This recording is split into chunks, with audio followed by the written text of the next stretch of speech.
Okay, so good evening, good morning, depending on where are you tuning from. And we are here to do a live commentary of, in the title we have the match between Hurkacz and Popyrin, but of course we can talk also about the other quarterfinal, which will start soon between Zverev and Korda, which is also another very, very interesting match.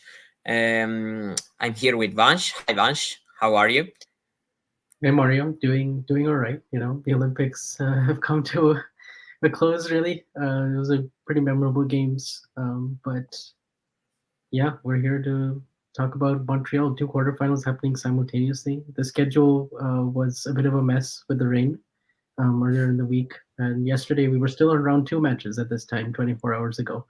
So luckily Yeah. we got that out of the way, and now we're more or less back on track. A couple of quarterfinals, couple of semifinals later in the evening or night today for them local, and then after that, yeah, Monday final.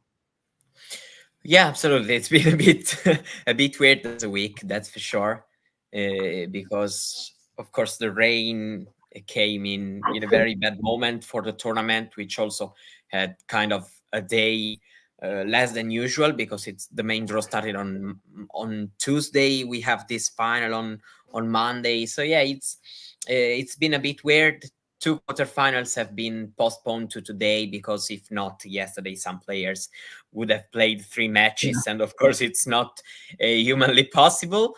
And so, yeah, there are some players, like for example, um, Hurkacz or Korda avoided it yesterday because Casper Ruud withdrew. But who had to play two matches yesterday and two matches also today.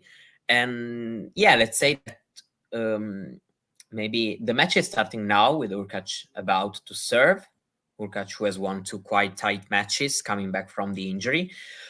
Let's say that now probably the big favorite is on this side of the draw after Rublev beat Sinner yesterday.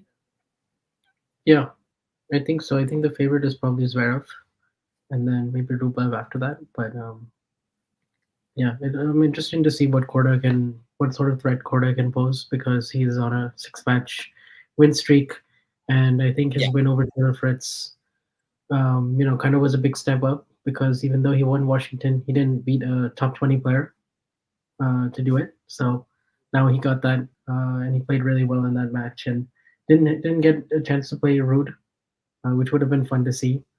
But uh, but yeah, now I'm interested to see what kind of threat he poses here. And then Hurkacz was very impressive with the two tight three-set wins. Like he played 5 hours yesterday, coming off of the meniscus injury just 25 days after. So that was a really good effort.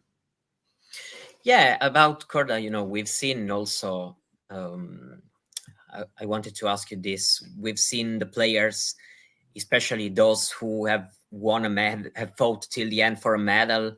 For example, Taylor Fritz, Tommy Paul, a bit struggling here in Canada. Do you think it's, of course, also related to that? Is it a very, very difficult turnaround? Maybe also we've seen Casper Ruud not being very well. He withdrew. He was in the quarterfinals. Zverev probably the only one who was still, let's say, deep in the Olympics. Seems fine so far. At least the first couple of matches, he looked okay. Yeah, it's a big change, right? Like different balls, different conditions. But I mean, but like coming from the clay in Paris, it's like completely, completely different. Like the ones who I think played in Atlanta and DC definitely have an advantage over those who were at the Olympics. No doubt about it, especially the deep end. And we saw that in the first day with, yeah, like a lot of players losing early, like Paul and Tsitsipas and, um, you know, um, Umber as well. Like just some players who even like didn't get to the quarters, but they were sticking around at the Olympic Games. Let's say past the fourth round. So so yeah, I think pretty much Zverev is the only one left amongst those who made the quarters or better at the Olympics and is Yeah, still in the quarters here. I think, right? I think he's the only yeah, one. yeah, Yeah. yeah. Many of them haven't even come to Canada to play the tournament, and we start their hardcore summer in Cincinnati Yeah. this week. Actually, it's still Sunday, but this week, because qualies are already started in Cincinnati. Yeah. And yeah, I mean, it's for sure difficult. We've seen also some players having big, also struggling also physically. For example, Tommy Paul, who had medical timeout in the second set, managed somehow to win in a tiebreak. But then the third set, nothing really was left in the tie, especially the last 3-4 games.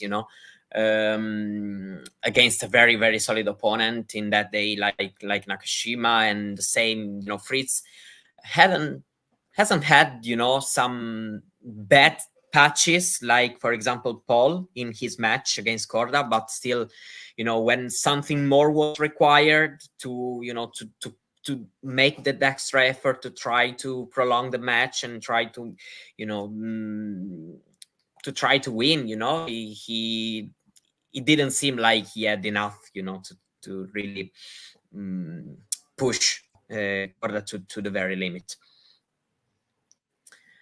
Yeah. Yeah. Here, So they Popyrin had. has break points already. Mm, Yeah. and we know that in Hurkacz these has matches, gone off to a slow start now in the match against who did he play before this? Yeah, Hurkacz before this he played Rinderknecht, right? Yeah, and and Kokinakis, he lost the yeah, first set in both cases, yeah, both matches. Yeah. Um, I mean, it's also, I think, quite normal. I mean, with Urkac, it's a bit difficult, to understand without having.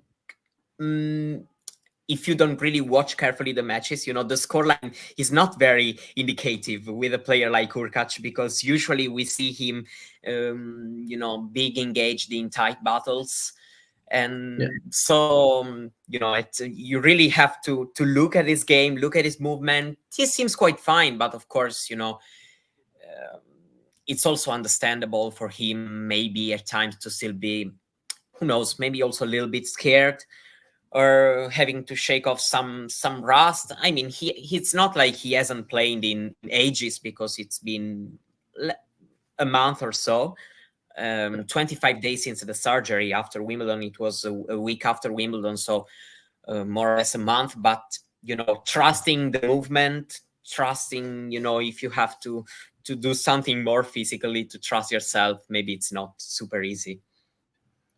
yeah, absolutely. Like it must be kind of he must be like kind of doubting himself on certain shots that are, let's say, like he has to run a huge distance for, or like track down something really short and then back. And but yeah, I think the serve is really going to help him out, especially if he keeps holding at the rate that he is, and then just maybe swing a little bit freer on the forehand, go for more, since you probably can't push that extra 110%, let's say. So yeah, it's already been kind of a successful tournament for him, and big opportunity for Popyrin, right? Because I think it's his second Masters 1000 quarterfinal, and the last time he actually played Hurkacz in a quarterfinal, that was in Cincinnati.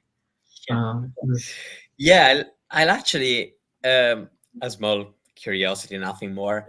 In Popyrin a just bracket, broke him, so he is in up right. in the bracket I did, which is awful. I did some very very bad things watching the results, but I have popped it in the semifinals, so I can still have Wow, uh, yes, quite a satisfaction from that's success. it's I'd a say you nightmare. succeeded. Yeah, Yeah, it's been broken. I mean, he's been good in saving so many break points, but yeah, Popyrin has the break. It's not the first time Hurkacz is broken in the first service game. Actually, I think this week. But there is this question to me, Mario. Do you think Novak can hand 2024 like 2013, meaning after the U.S. Open?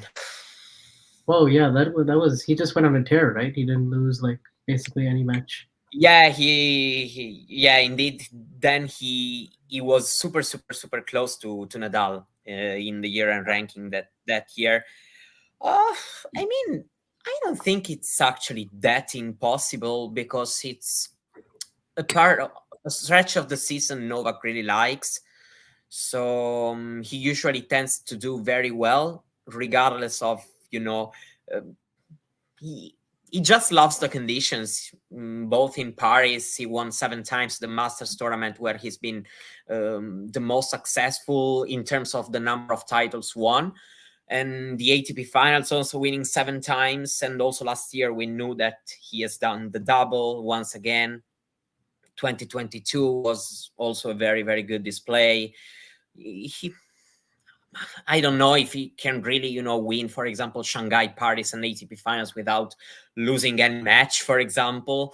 Probably it's looking a bit difficult right now, but still I think that he can do well. Of course, it's usually a part of the season where he does really well. Sinner usually tends to do very well, so if he'll be in condition, should be also not easy to beat. We'll see Alcaraz how he will arrive this year to this part of the season. It will depend on many things, actually, probably also on how well he will do between Cincinnati and the US Open. Who knows? Yeah, that's my answer, but it's not impossible to imagine if Novak is fine physically. Yeah, if he's physically fine and motivated, he can absolutely. I don't want to say run the table, but he can be go deep in every single one of those tournaments. And he's also playing Asia. He didn't play Asia last year. I think he's committed to playing that this year, right? Yeah, Really- he said he's going to play in Shanghai. okay. And actually, when the news broke out, I was like, I got kind of sure that he wouldn't have played Cincinnati. Also, it's difficult for him as a turnaround, also physically and psychologically, after winning the gold, Yeah, the Olympic gold, while there's a break point for Korda. I will try to catch a little bit of both matches, actually, because I think that both are very interesting. And so, yeah, I really understand his decision. Of course, also, if his knees seemed fine at the Olympics, actually, yeah, besides that moment at the beginning of the second set against Tsitsipas, but probably still not 100%. So it's better for him to keep calm, even because at 37 it's not one more Masters tournament or just dropping to number 3 in the ranking that is going to make any big difference. It's just not worthy. And then again, I also think that his spot at the ATP Finals is not really in danger if he's just as solid in the final yeah, parts of the year, because if he behave like Novak usually does, he shouldn't have big troubles. I don't know, but yeah, still wouldn't be the end of the world, for somebody like him. yeah, yeah. Absolutely. We went for the 15 here. Hurkacz is trying to do something on return now because he's brought game to deuce. Do you have this one on the screen? Yeah, I have both. I have Okay. Corda and Zverev, and also this. So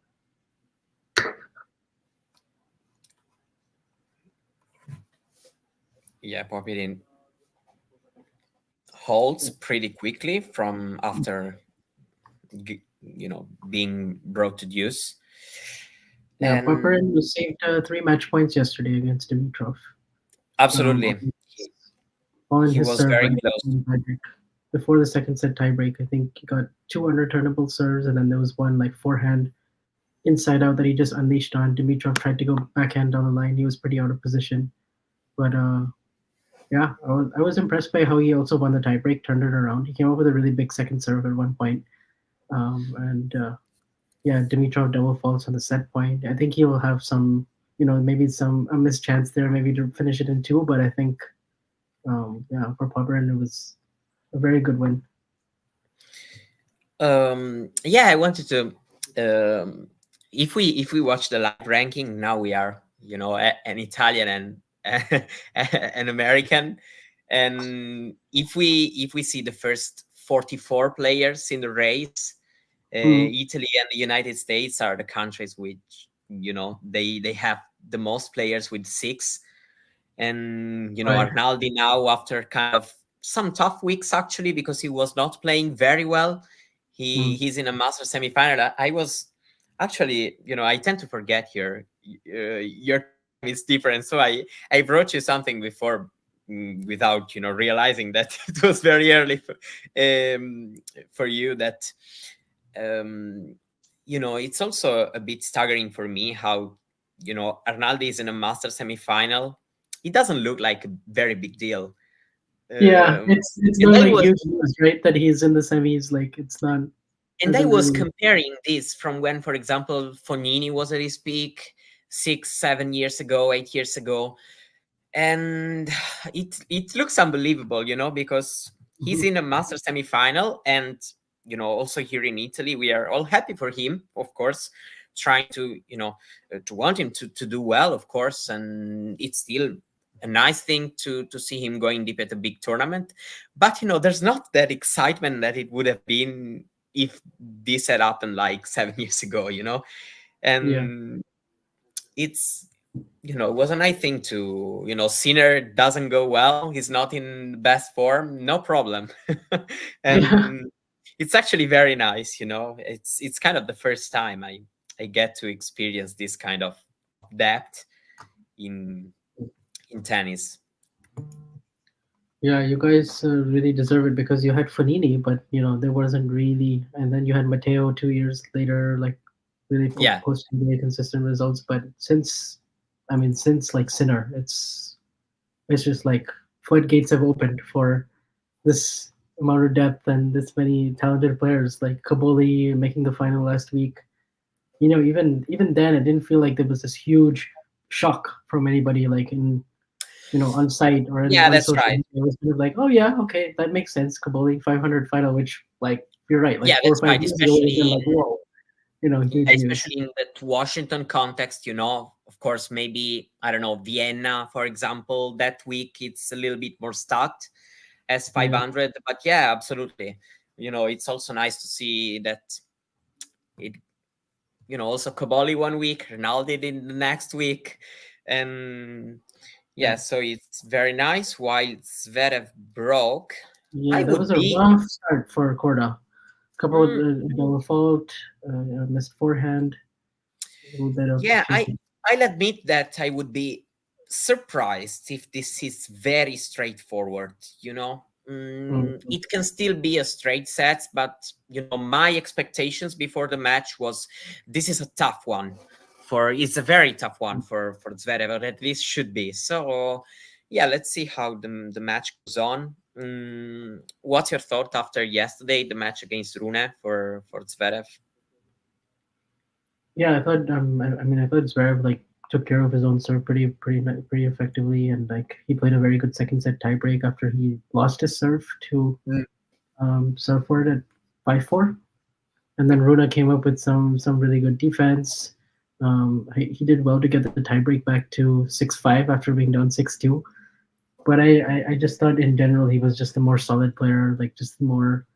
He wasn't making as many like let's say rash decisions. Like Runa was struggling a bit right now with his shot selection and point construction, and it seemed just very all over the place, and that wasn't going to be enough against like the flashes weren't going to be enough against someone as solid as Zverev right now. Where So do you think it's the main difference between somebody like Rune in the moment he is right now, and the guys like Zverev, for example, or yesterday, at least me, I got this feeling Rune has what it takes to cause troubles to Zverev, yeah, but right now, at the end of the day, it didn't feel like this match can really go both ways, and this is maybe the thing that it's a little bit more disappointing for Rune, because we still watch at times some very good things, some very good shots, points, reactions. Also, his fighting spirit is still there, I think, at least in for most part of the matches. uh, but yeah, right now it looks like, at least for my perspective, yeah, a little bit probably tactical wise, or also being a little bit more solid. Don't rush too much at times, but also I can understand that against somebody like Zverev, it's a bit difficult, to not try to overdo your the things you usually do on court. Yeah, I think you said it well. Like, I think he's in a little bit of a sort of, if we can say, tennis tactical identity crisis, because he can do a little bit of everything, and he's just very, very talented. He has such good feel and hands, and also just like we've seen what he can do, what peak Rune can do, and also just what he Yeah, can come up with, like in certain moments. But I think he's like struggling between like finding the balance between like pulling back and just making enough balls, but then also like just like not overdoing it, because like he's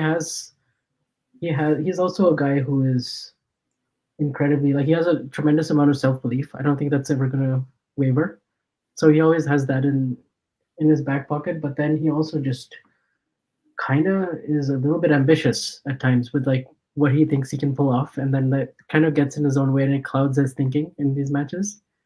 um, and then also I'm surprised by his return of serve numbers this year, because he is Mm. kind of amongst top 50 players, like at the very low, like bottom five. Like he's kind of returning like he's Greek Sport or Eubanks, and I just wouldn't have expected that drastic of a drop off in that one area of his game, and I'm just not quite sure why um, he's struggling so much in that area.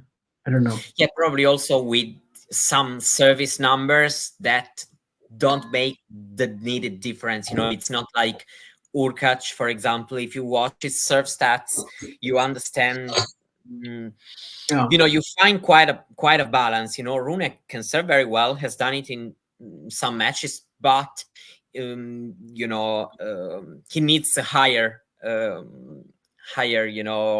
level on return, higher percentages. And yeah, yeah, I don't know, it feels like it's also matter of those details that makes all the difference of the yeah, word in tennis, as maybe in any sport. While here Korda keeps struggling, actually. um, I'm watching something that I was not expecting, and Zverev seemed the most proactive in even this point. For example, I don't know if you caught it, the first of the yeah. fourth Yeah. game. um Another mistake here. Yeah, while Hurkacz is trying to, Yeah. he brought Popyrin to deuce in the first return game. Now he has a break point. That's a very difficult match to predict. Hurkacz actually never dropped a set against Popyrin in 3 matches. But yeah, of course, with Hurkacz coming back, Popyrin is also. I feel like he's one of these guys who's not having a bad season, even if it doesn't really go, noticed. Um, yeah, lost some spots because last year he managed to grab the title in UMAG, for example, while this year, mm, uh, he hasn't managed, of course, to defend it. So, but yeah, overall, it's one of these guys who can take advantage if your day, you have kind of a day off. So Urkac needs to be very careful. Yeah, Yeah, for sure. I feel like this match is going to be quite a toss up. I think it'll go three. can be actually. Yeah, absolutely. From the side of the draw, actually, we have some guys who have done well in not only in Canada but in Montreal in Yeah. the past in the city, because Zverev won his title in Montreal was 2017 Yep. against Federer in the final. Urkac was a finalist in 2022, lost against Carreño Busta. Good hold here from Korda. Yeah. We While do have Urkac has Hurkacz breaking back, so that was yeah. yeah, some better depth on some. They've got some second serve looks as well, so that certainly helps. Yeah, what do you make of the conditions? Because I've heard quite different things from the players. Yeah. Mm, Seem like the balls are lighter than usual. So Yeah, I've heard you light balls and very windy. I mm, think. Like really Yeah, hard to also, control those balls and even harder in the wind. yeah. And then again, I've heard many different things. For example, Medvedev was loving the conditions, but yeah, Yeah, his campaign but hasn't he's gone as planned. Despite a great second set against Fokina. Fokina is another one who tends to do quite well in Canada. Even last year, even if it was another, and the other city was in Toronto. right. Well, it's always a weird week, actually. The Yeah, I think Canadian Master. it usually always has felt like a bit more random, and this year is even more random because of the Olympics Yeah, turnaround.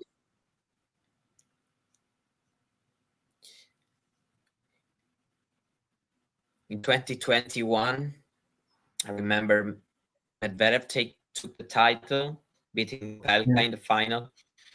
yeah, he had Opelka and Isner doing better.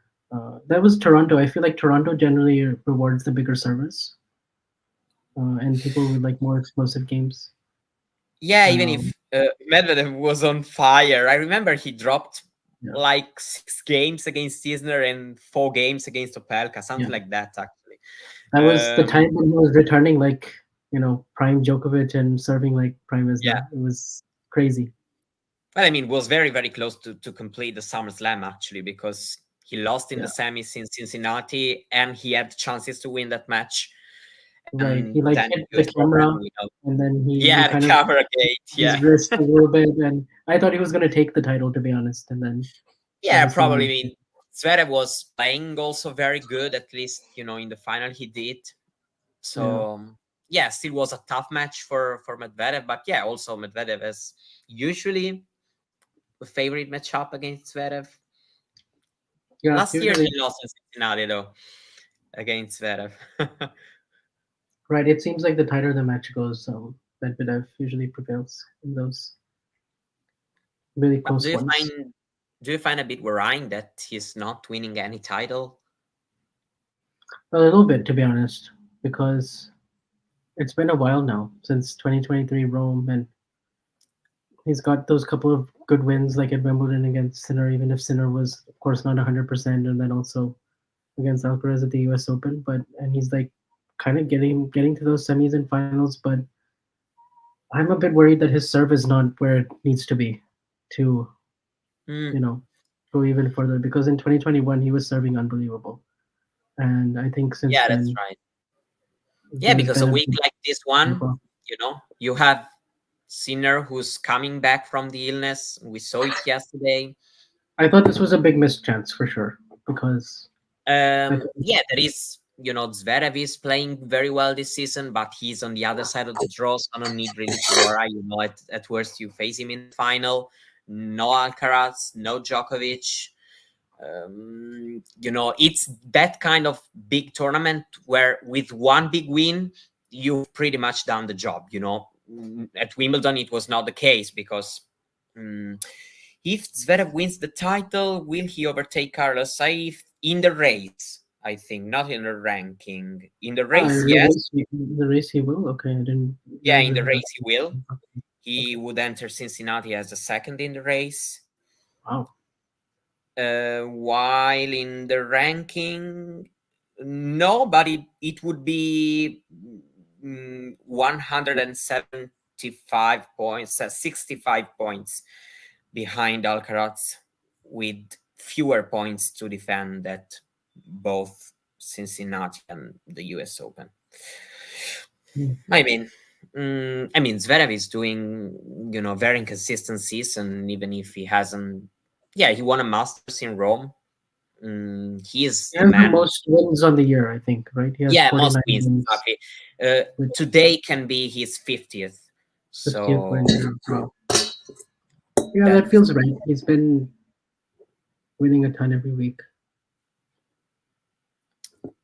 yeah, also very solid in majors, even if he hasn't got the peak. And we've talked about all his law. I think, yeah, that he was winning all these three matches in winning position, at least in all these three matches. But yeah, if we just talk analyze the results, you know, semi-final, final, fourth round, which is not that bad.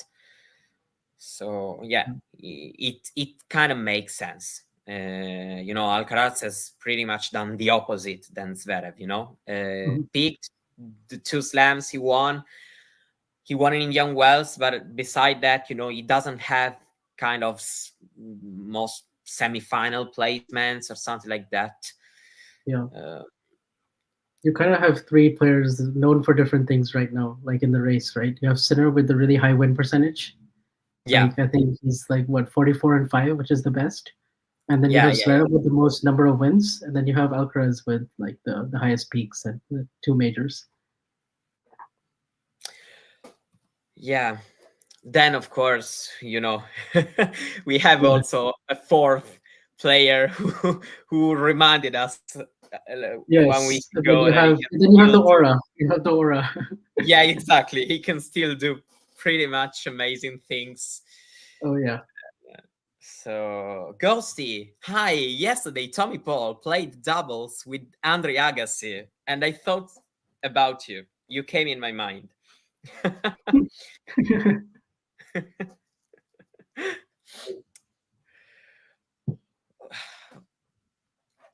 Well, I was trying mm, to analyze something about this. You know, Popyrin Hurkacz seems like Hurkacz is finding his groove. Actually, you know, Popyrin is struggling. Actually, this is um, the third difficult service game out of three. Yeah. Um, the other side was Roddick and Oh, this I is the Cincinnati exhibition thing, right? Okay. yeah. I wish I was following that. I don't have no idea. Uh, Actually, I think it's yeah. I mean, on the women's side, is Canada on right now because they were in a delay. I think they're back. Yeah. Okay. I think the Anisimova match. Oh yeah, Anisimova nothing actually won the for first set. actually. So, How's the situation there? so they're in the second set of Navarro and Oh, Anisimova. Anisimova Anisimova won. won the Yeah, first Anisimova one. won the Okay. first. Yeah, what that would be some result for either well for Navarro. I think she's the favorite going in still, despite how well Anisimova has been playing. But but yeah, I mean, wow, like her ranking is gonna skyrocket. Yeah, absolutely. And actually, if she manages to somehow win this title, you know, it would be kind of one of the stories of the year, probably. Oh, At definitely, least, yeah. yeah, I think exactly. she's Both, you already know, had a big stories like in what if general, and this also decade. stories meaning like runs. Yeah, for sure. I mean, I could see something was bubbling last week in Washington when I watched her get through qualies, win her first two rounds. She struggled in the heat against Dola Hyde, but I thought she was definitely the better player, especially for the first set. Just lost it in the tiebreak and then kind of faded a bit. But wow, like she's yeah, yesterday, especially beating Sabalenka. She has a 5-2 head-to-head now against her. So Yeah. Watch out at a US Open. Let's say yeah, like this. definitely. Definitely. She's actually one of these, you know, players I would never ever want to face early on No, a tournament because I am always, mm, you know, amazed by how well she can strike that ball and making the it seem backhand so is just like effortless. I mean, when she makes clean contact with that backhand, it's like game over. It's such a Absolutely. good ball. It's like I don't know how she hits it that pure and that clean. Probably the purest ball strike on the backhand I've seen. Yes, it's like effortless, literally. You know, Yeah, she's the definition of making it look like effortless. exactly. Um, so yeah, this is out from Korda. He was trying to, yeah, he's struggling. The Oh, previous game, he also had to come back from 15-30 down. yeah, But yeah, he's managing to stay just one break down in the score. So if anything, he can try uh, to do his move if Zverev will let him, of course. right. Vanch hasn't It mentioned was, San Diego. you know, yeah, I mentioned it a lot when I was with Damien. We were doing Kostyuk against Navarro, so it was. Yeah, there was a reason. Yeah. And this was this year. It was Kostyung losing in the final against Bolter, right? Mm-hmm. Was that tournament? Yeah, one of the lots of great matches actually. Also, Yeah. how they shaped up. We have a result from Qualis in Cincinnati. Mikkelsen beating Bergs in 3 sets. Mikkelsen is one of these guys I'm kind of expecting something in in these weeks. I don't know if I will Yeah. be satisfied by the end of the US Open, but I'm expecting something. I've seen him playing very, very well it was between Dallas and Derry Beach. Then, of course, he had the run in Newport. I feel like, while I've seen him also on the clay, he's really trying to understand a little bit. I've seen him, for example, the first round at the French Open. It was, a little bit of a mess against Eminor, Yeah. which is one of the unlucky ones, actually. For this part of the Yeah. season, because he Yeah, was Deminor, ever since he beat Face and then he hurt his hip, I yeah. am a bit worried that is going to stall his momentum a lot when he comes back, and it might take him a while to find that level of consistency, which is a bit of a shame because he was playing very much like a top 8 player up until that Absolutely. point. And he had a very good clay season as well, which was important. So The race shows it, and it's especially for the race that this injury is not ideal, yeah, especially with Rublev having a deep round. Now he's top 8 again, still not right. taking Deminor's place, but then again, Hurkacz, because we tend to forget that Hurkacz is actually quite behind.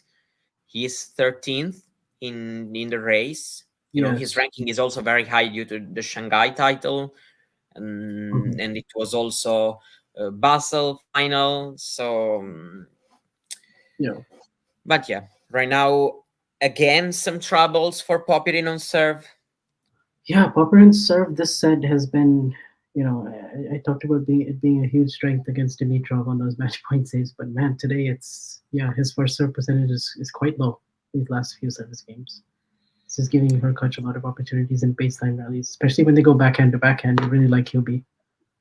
Oh yeah, going back to back and against Hurkacz has giving troubles at times even to the best.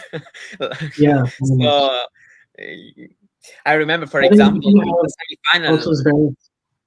Oh, sorry, I go ahead. watched live in person the semifinal 3 years ago, 2021 in Paris Bercy against Djokovic, and it was becoming a nightmare for Novak Right, I uh, remember.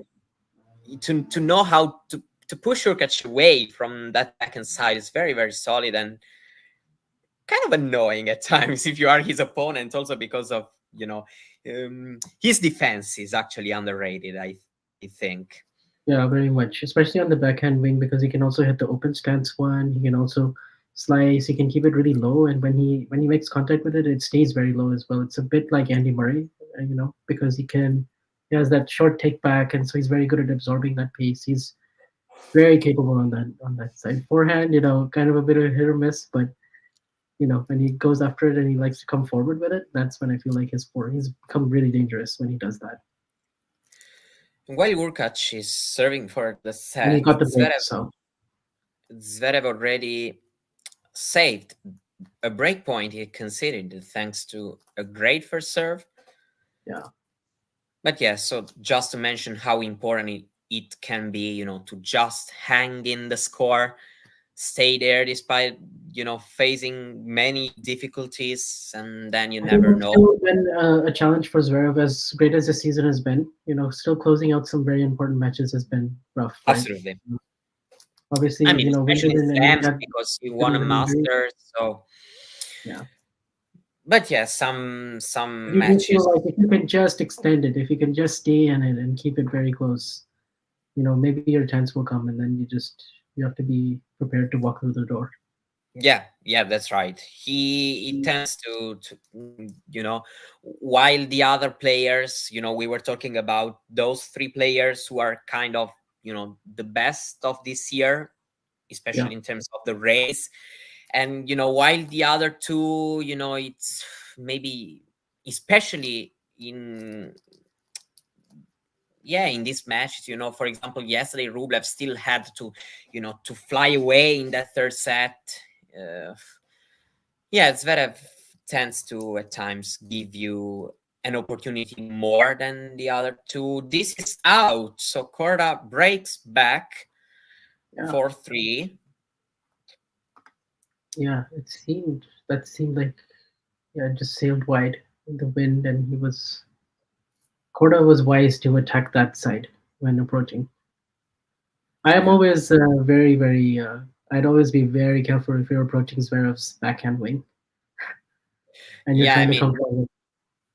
He will I mean, always find the I path. always So have this take that, whenever we may think about him, his backhand is actually, oh, it's top, top, top, unbelievable. top, Yeah, top it's class. world class. Probably the best on tour, I would say, actually. I think it is. I think I agree with you. Like, just technically, and also just how he can hit it down the line, change directions. He can pass you on it. It's really, really good. I think it's a little bit diminished on grass because he struggles with the low bounce a Yeah, little bit. But on the other surfaces, like, yeah, and especially if you're attacking him, you don't want to go to that wing. yeah. Attacking from the side, it's, Yeah. it's it can become very difficult for you if you're If you not. go into it with pace, you're gonna lose the point because his. But if you, yeah, I mean, you also have to be steady. Yeah, Yeah, yeah, it's, Hurkacz here closes the set out, so 6 games to 3. Hurkacz is wow. one set away from a master I semifinal. You mean, will probably just a hear while my ago, note.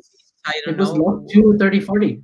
So from love 2 30 40, he wins 6 of the next Yeah, 7 games. He was in danger of going double breakdown to start the match. yeah, absolutely. He's one set away from another master semifinal. He's kind of Yeah. a great Masters 1000 player because Yes, yeah. it's not impossible to imagine him with that trophy, and it would be the third Masters title of his career Hmm. if it Yeah, happens. you have Rublev going for a third. Is this one going? I mean, Oh, uh, this is Hurkacz very going bad for. mistake. He had an open court forehand, Korda, and just goes into the net. Let me. Something that he did, Korda did really well against Fritz was just completely dominate the net. He was like 14 for 16 net points won, and at every opportunity he just came forward and he was just. I like when he's doing that more because I think his transition game and his volleys are some of the very best on tour. Does anyone know why Hubi is wearing those black?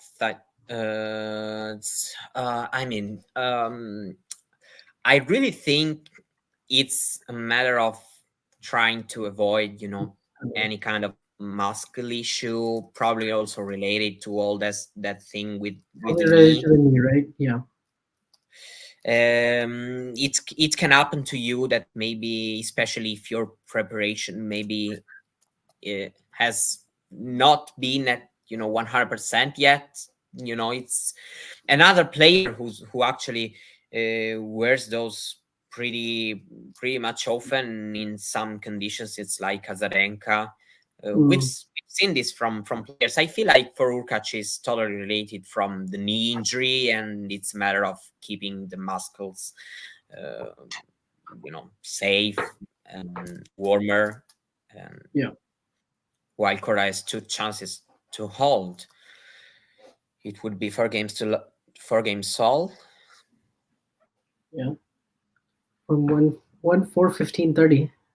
If he can get it to 4 all, that, yeah, he will be feeling a lot better about his chances. Yeah, actually, not surprising that this match can go a little bit at patches because these are two players who, when they run, They play very very well. It's difficult to yeah, it's just difficult to stay there. And but maybe the consistency throughout the whole match, it's not kind of the, the best thing of respective tennis. Yeah. Hello to anyone tuning in. Second set started between Popyrin and Hurkacz. Yeah. Actually, I've also turned on Navarro and Anisimova, so I'm kind of watching 3 matches at once. It's fine. It's classic life of a tennis fan. So tennis fan, Yeah. tennis journalist, everybody who follows tennis. And Yeah. and yeah, I was also thinking about Turkac. If you have to make a early prediction there in the race, I feel like the first 6 players currently are seem quite safe, unless they do, I don't know, even for example Casper just being solid um, for the next part of the season should be safe. Yeah. Probably Djokovic also. I Yeah, mean, I still expect I think him the to at top five least are definitely locks, right? With Medvedev, Zverev, Djokovic, Alcaraz, Sinner, they're for sure going to be in. yeah, Sinner is also officially qualified, so Yeah. and Alcaraz at Zverev, I also think even before the US Open will be too, because they are very close. Yeah. Um, I also just think Rublev will get in, just based on, he'll play you enough. think, right? Yeah, and he'll Yeah, probably I make feel difficult to believe because he is going to be out. So, Yeah. yeah, I think then I Rublev will think get it. Deminor's place, especially giving the injury, because the Deminor we've seen until Wimbledon, I was pretty confident. I was like, I mean, for the way Yeah. he's playing and for the consistency he's having, he will be there. Of course, now, Yeah, now there's a bit more of a question mark, right? With how long yeah, he's actually going to be out of commission. But I think, yeah, and Casper as well. I think Casper will get it. I think so. So that's like yeah. I mean, in the 6 end, out of 7 already. I was, yesterday thinking a little bit about it, and I feel like even if it doesn't find, very strong runs, but still manages to win a couple of matches here, maybe it's second week at the US Open, Yeah. maybe a quarter between Shanghai and or Paris, or maybe playing okay in the 500 indoor. I don't know. It's not Casper's, favorite. How? But yeah, for now, I'm still quite confident. I'm just not sure. Uh, I feel like it could, I think we'll have like maybe 7 of the 8 that we had last year, or 6 of the 8, but the other 2 are maybe up for grabs yeah, because like it kind of depends. Like Hurkacz, I think Fritz will probably be like borderline. Paul might be borderline as well. Tsitsipas looks like he'll be borderline, but you never know with Steph. If yeah, he just that's right. All these guys. Mhm. Yeah. It's gonna be tough because I feel like that 7 through 15 is like just so close Yeah, together. because I cannot even count, I don't know, Korda totally out, because I don't know, suddenly Yeah, wins this exactly. match, Korda, right? Korda is suddenly if he wins 15th. this, yeah, He's already 15th. I right. don't know if he wins this match, for example. Yeah, I mean, of course, it's a bit early because between here, Cincinnati, the US Open, Yeah. so many points I are. think we probably need to talk about this once the US Open is over because it's probably Yeah, too soon. absolutely. How much should we take from Rublev beating Sinner? Is this a compliment to Rublev or a criticism of Sinner? I mean, my opinion is, of course, kind of both. Sinner was had to skip the Olympics. We've understood why yesterday, Yeah, because in Italy there's been a lot of criticism. But yesterday we kind of got an idea of the reason why he needed to skip the Olympics. He's still trying to find back his form. Of course, it seemed like the fifth set was a bit too far for him yesterday after the yeah, tonsillitis. And because uh, that's but mostly where still, we saw it, right? Like he was clutching his hip and his knee yeah, after he won the second set, which was a shame. But but still, I wouldn't want to take Rublev, his credit away, because especially considering his period, he really needed a week like this one. yeah, Actually, it's kind of weird how both Alcaraz in Madrid and Sinner here were not 100%, but still, both are very heavy wins for Rublev, because he was kind of struggling before both these two yes, tournaments, and suddenly he gets and he, a and he big was playing well win. enough to take advantage. So that's big. Rublev is having periods, I don't know, probably. But yeah, very strange because no, he did make the Australian Open quarterfinal. He escaped a really tough first round against Zverev, where actually he saved match point, and then he won Hong Kong at the start of the year. He made the Dubai semifinal, where of course that default incident happened, and then yeah, then cold spell until Madrid, and then cold spell since. So very weird until this week. Yeah, I mean, especially if he manages to win the title. uh, and it's not, of course, right now impossible to think about it, because I think he's the favorite for today, Yeah, his semifinal. If he wins, suddenly he is in the final, and it would be a very, very weird season. yeah. uh, And also just the highlight of his year came when he was sick. He was sick, like sick as a dog. To put yeah, it in his exactly. words, right? Like he had. Oh, actually, he did have tonsillitis that week. I Yeah, think he had like tonsillitis. He had extreme like fever. I think that actually maybe worked to his benefit because then he didn't have that much energy to expend right on I agree with you. I getting don't know his how much he paid after, mm, because we don't know if maybe also the not brilliant end of his clay season can be also been affected by that. yeah. A moment of silence for Apostolos. What do you think about that?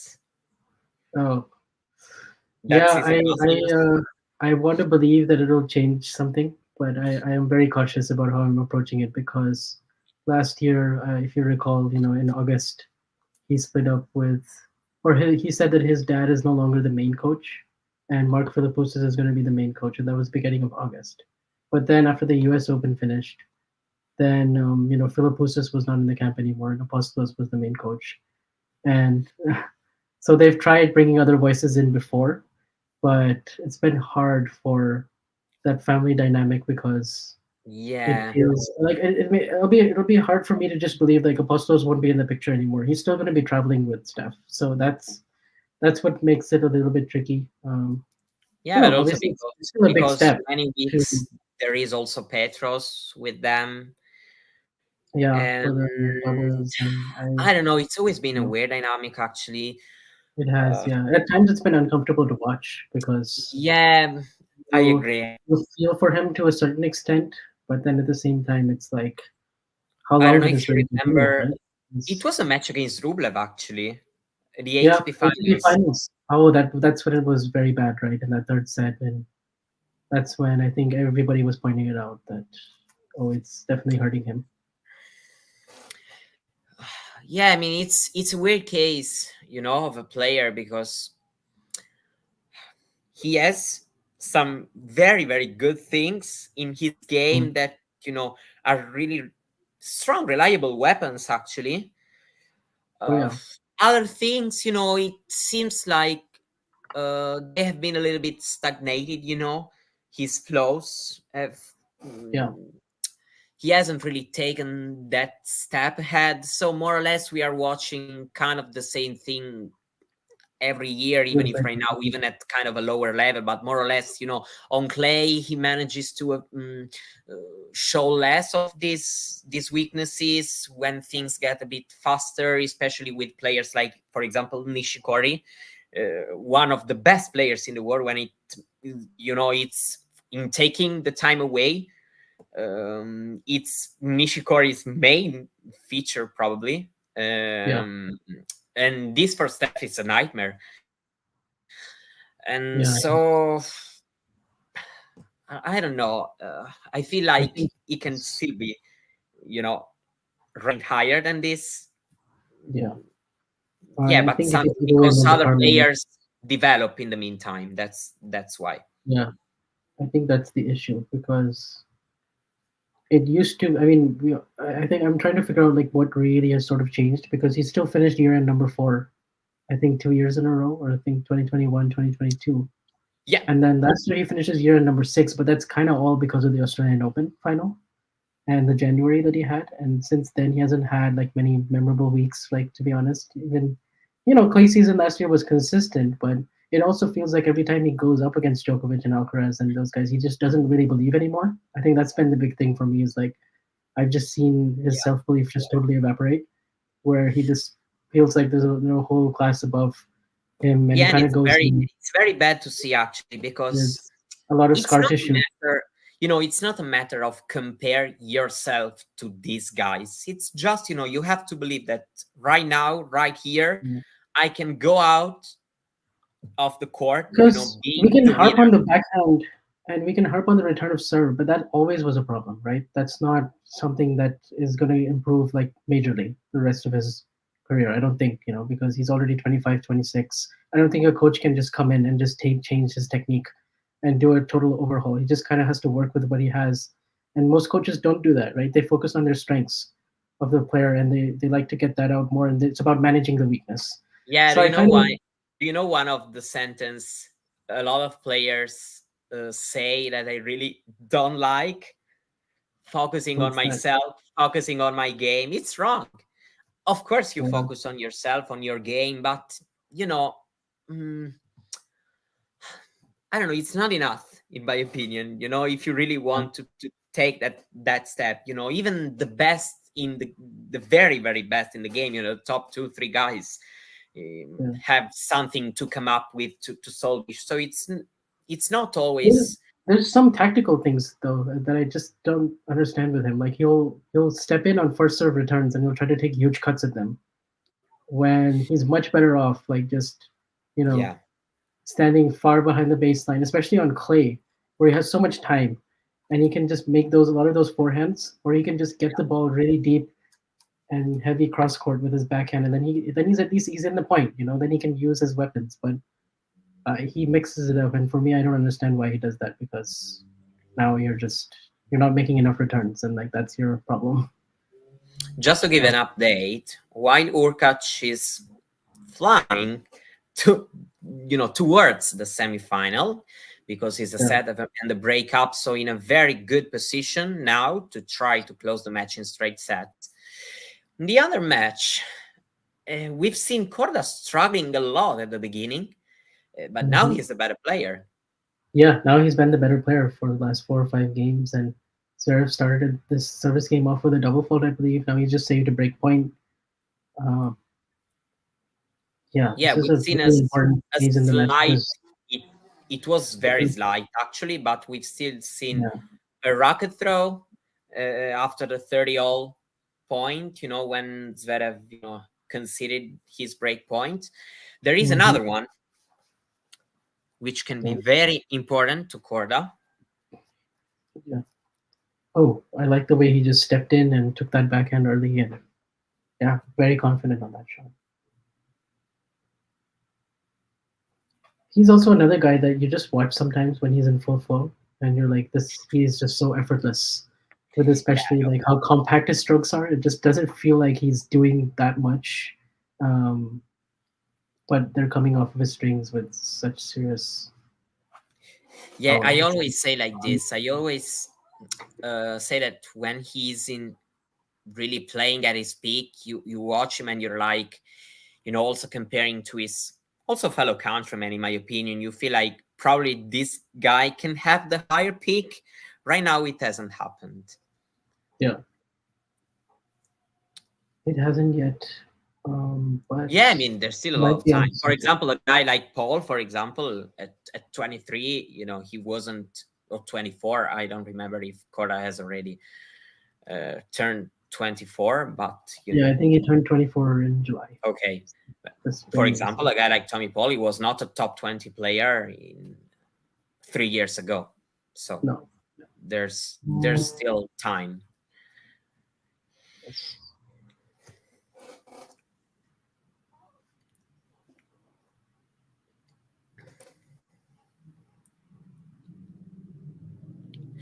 For me, actually, we all like, of course, the one-hander, but of course, I don't have the, you know, for sure, if Tsitsipas plays with one hand, there must be a reason. So I'm not, criticizing the choice in itself. But I was thinking, for example, now we were talking about the American players, and Mm. I was thinking about how, for example, Fritz really had a quality jump once his backhand became, what it is today, which wasn't the case at the very beginning of his career.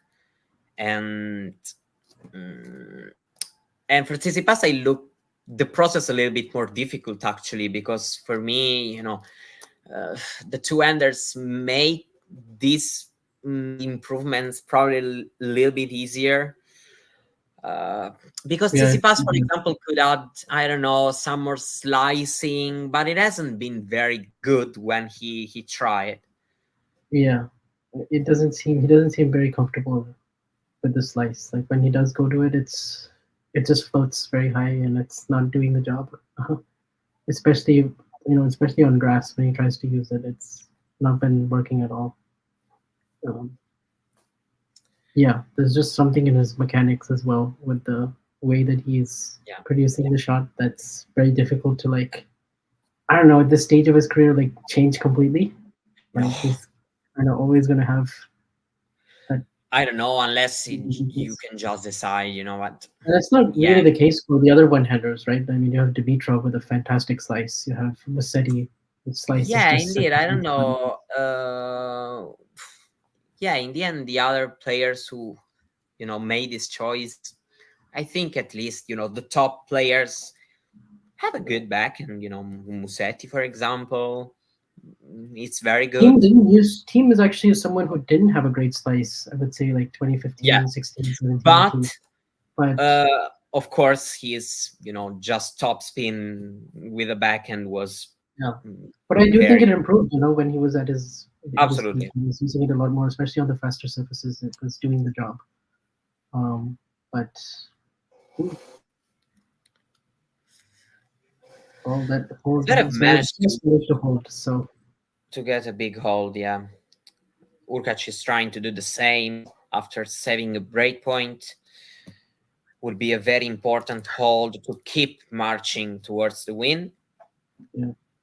By the way, speaking of the Navarro and Oh, Anisimova, it was Anisimova who was up a set in a break, but Navarro comes roaring back, wins 5 games in a row, and we're in the third set.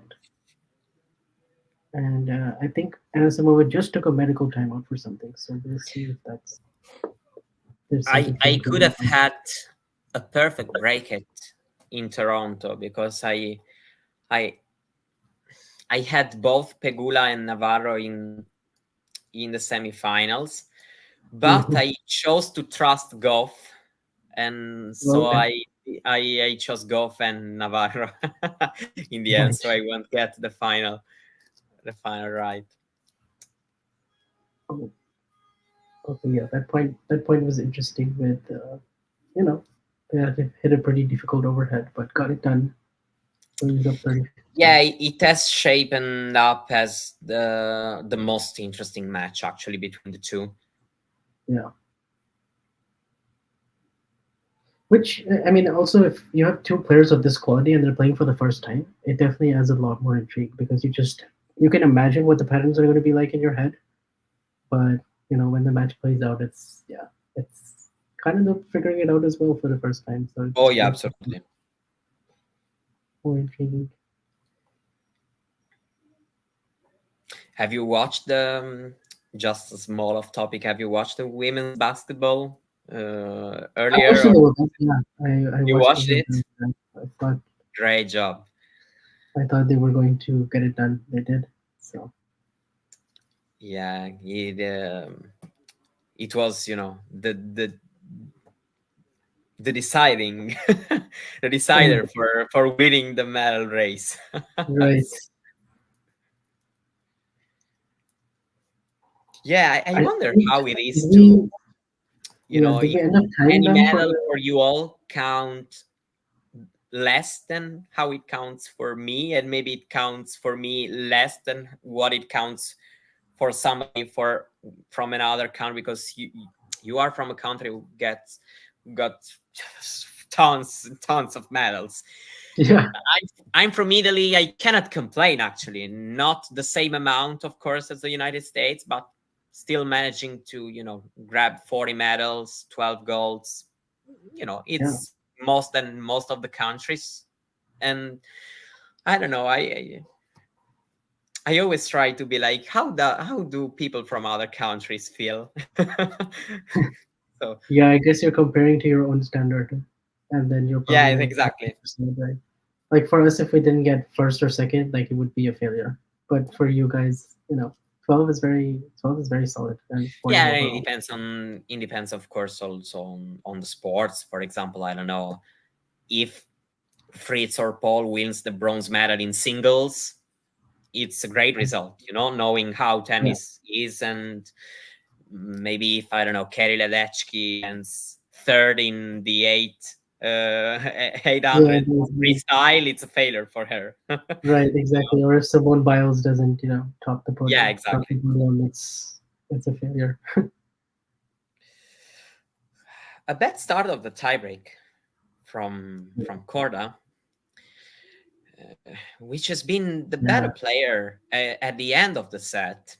bit of But a free mistake there. Yeah. So let's see. do you think it's more important for any of them to win this tiebreak, or it's more or less, the same, very important for both? Actually, they have to play another match later, so Mm, they do, but I think it's slightly more important for Korda. yeah. Yeah, probably also because of, the effort he put in Yeah. at the end of the set. Because it's also just a bit of a letdown if you work so hard to get back into it and at one point almost won five and then now you're some break points as well in the last Zverev service game and then um, you just like have to restart again if you lose the tiebreak. Yeah, and then also Zverev is one of these players who, tends to be very good in physical matches, especially from the physical side of his tennis, of course. Yeah. Uh, we are watching who is struggling in this game. There's an opportunity for Popyrin Mhm. to try to be back in the second set, be back on serve. Mm.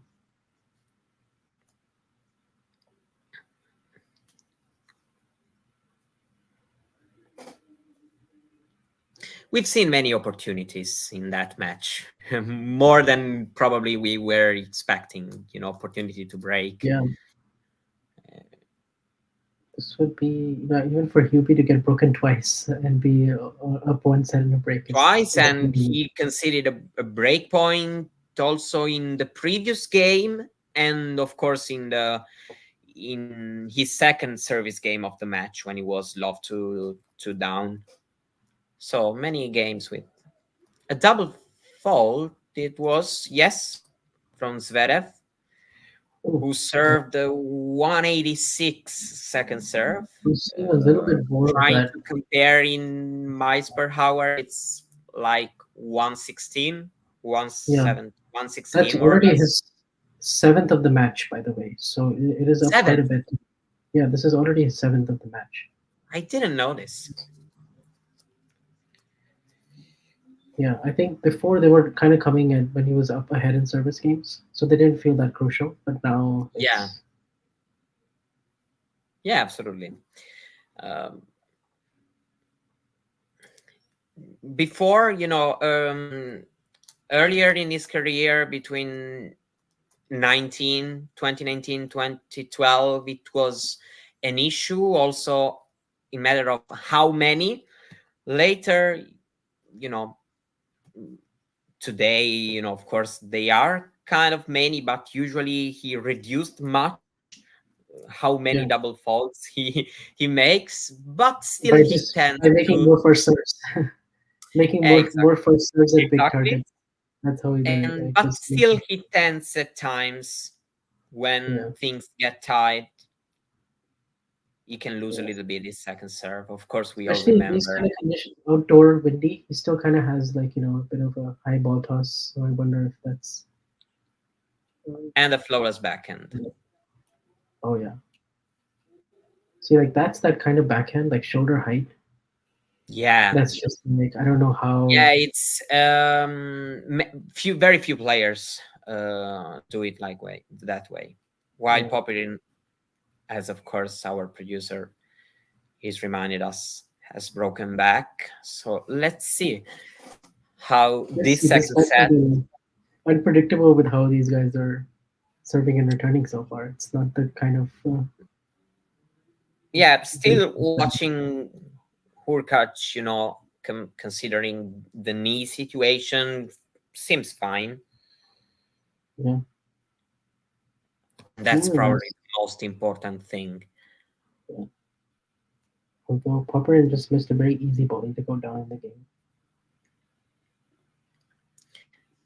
Yeah, of course, it doesn't feel like they are unbreakable. Today, also Popyrin, of course. Zverev had probably a chance in this rally, but He did, hasn't. yes. Yeah, hasn't taken advantage of Yeah. the good position Korda, he was in the rally.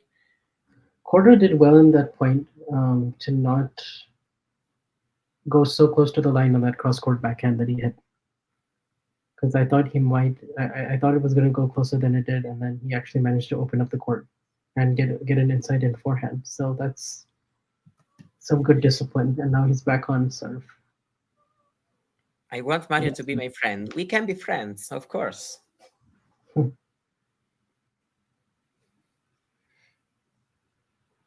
Oh, this stays on court. But yeah, still loses the point. Hmm. Sort of happy to just defend in this point and just stay Yeah, kind of. this is an issue because, for example, with that backhand, you He was can very passive strike in that it. rally. You know? You can strike it way more. Yeah. We've seen, for example, here in the tiebreak to go for 3 up. It was flawless. It was very good. He just took this risk, took the bird early, and but it doesn't want to do it, and especially when it is important. See right now, see this rally. Yeah. This is where he sort of opens up the door a little bit, you know. Yeah, absolutely.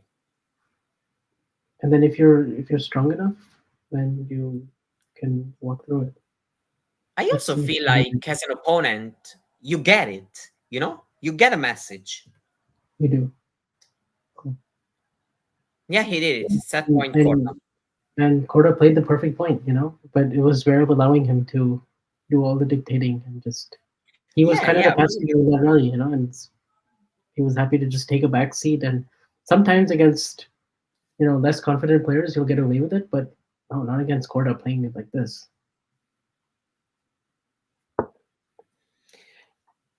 Yeah, struggle really to understand. I mean, of course he's built very very good results, uh, but who knows, probably could have been even better. Well, I think if you had told me in 2017 or 2018 he wouldn't have a slam right now, I would be surprised. Oh, okay, no, talking about 2017, I was just analyzing the career, meaning he still managed to win some good things. Yeah, And yeah. it's at Korda. Wow. Well, yeah, from 3-5 down and love 3 down in the tiebreak, you have Sebastian Korda. And yeah, this is interesting, you know? Yeah, absolutely. Wow. I do credit Korda also for staying playing those points very patiently and constructing them and opening up the court. Yeah, absolutely. Uh, Because not being the first to miss because it can be easy to go for too much, especially against yeah, Zverev. what we were saying, for example, um, this is what for example, Rune right now is not always able to do, Exactly. to be discomposed, to I have the chance, I take it at the right time. Mhm. I'm just looking at the stat, and actually, he only hit 7 winners in the whole set at Korda, and he still won. So that's Only only 7 winners. And I think like maybe only seven four after winners, them. right? So Yeah, I mean, he then was again, we also he would was able to uh, force so a would lot of errors yes, into Zverev. exactly, because it's a clear way to understand how aggressive you've been. Yeah. um, I heard Sam Querrey say on the Tennis Channel broadcast yesterday that he says when the wind is over 10 miles per hour, they should have a stat. They should just throw away unforced errors and make it just errors. yeah. The But third set seems close between Navarro and Anisimova, by the way. yeah, While Popyrin managed to so get a hold on. good hold, to build, of course, Yeah. on the breakback he got. So Hurkacz now is going to serve with a little bit more of pressure. I don't know why I got logged off from Tennis TV. Okay, I'm back. Yeah, I also got logged off. I had to re-sign in. Very weird. Yeah. But,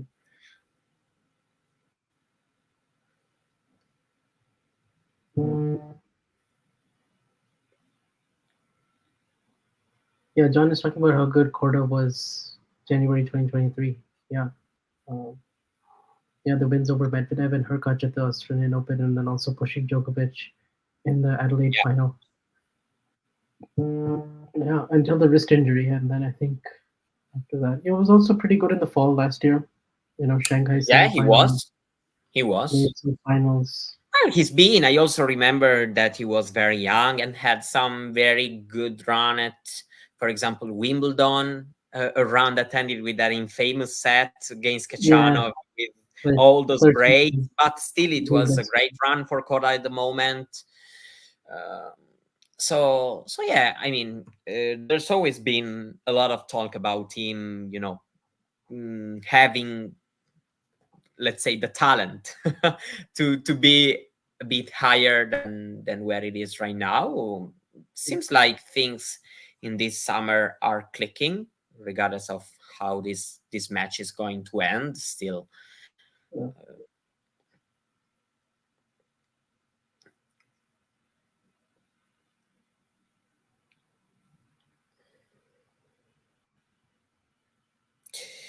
which Adelaide, don't they have two versions of that tournament? Yes, that year 2023 had 2 weeks, two different tournaments, and they played in the first week, Yeah, Djokovic and Korda. But this year it was just 1 week, actually, I think.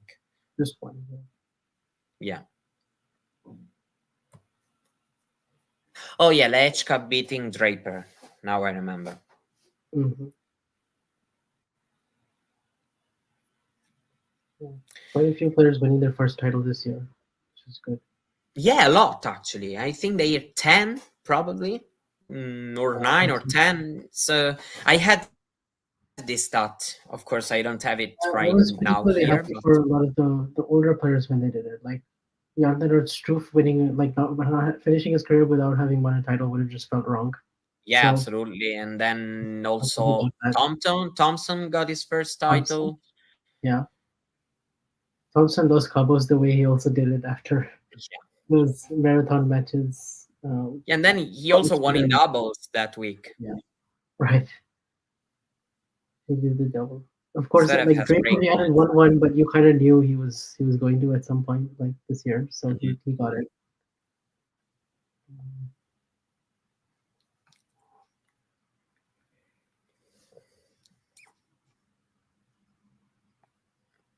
Hurkacz strikes a good forehand, forces Popyrin's mistake, so he manages to hold. 4 games all. Yeah, break point second serve here for Korda in the first game of the second set. Oh, and you see Zverev trying to go for the backhand on the line winner. It seems like he just missed it wide. Zverev was willing to take a risk there at that point. Yeah.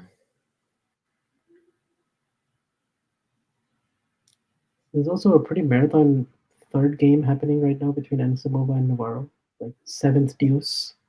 I think Yeah, fourth which deuce can be chance very, for very important. Yeah. Anisimova. Anisimova, who was a few points away 5 years ago from making a French Open final against Ash Barty. Right. Of course. Of course. This was But an amazing campaign. this would be amazing story if she got to the final here, especially after all those injuries and losing her dad and Yeah. all that trauma. But she's still so young, she's only 23. Yeah, she's born in 2001, so Oh, and she does break. She gets the double fault from Navarro, so okay. the 2-1 in the third Let's set. see if she's able to build on this, or if maybe it's her taking a breath right now. Who knows? It's always difficult with these games. Yes. And a fantastic hold from Korda here. Yeah, very good hold. And Very Popyrin is important also because you get broken here, you can kind of neutralize the psychological um, boost you got by winning the set. So yeah.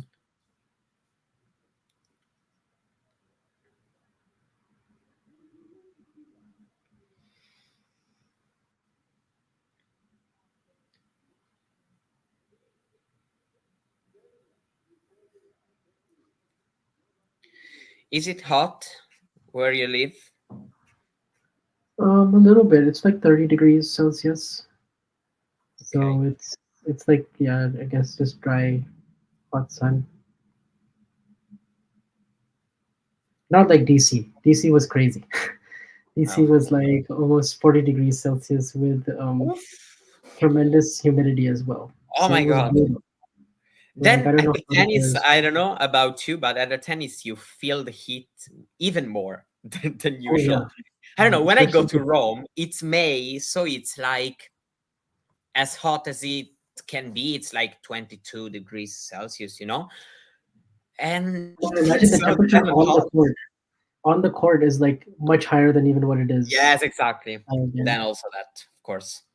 And, but of course, you have some players more used to it than others. Training in Florida, they have a base there, or they grew up playing there.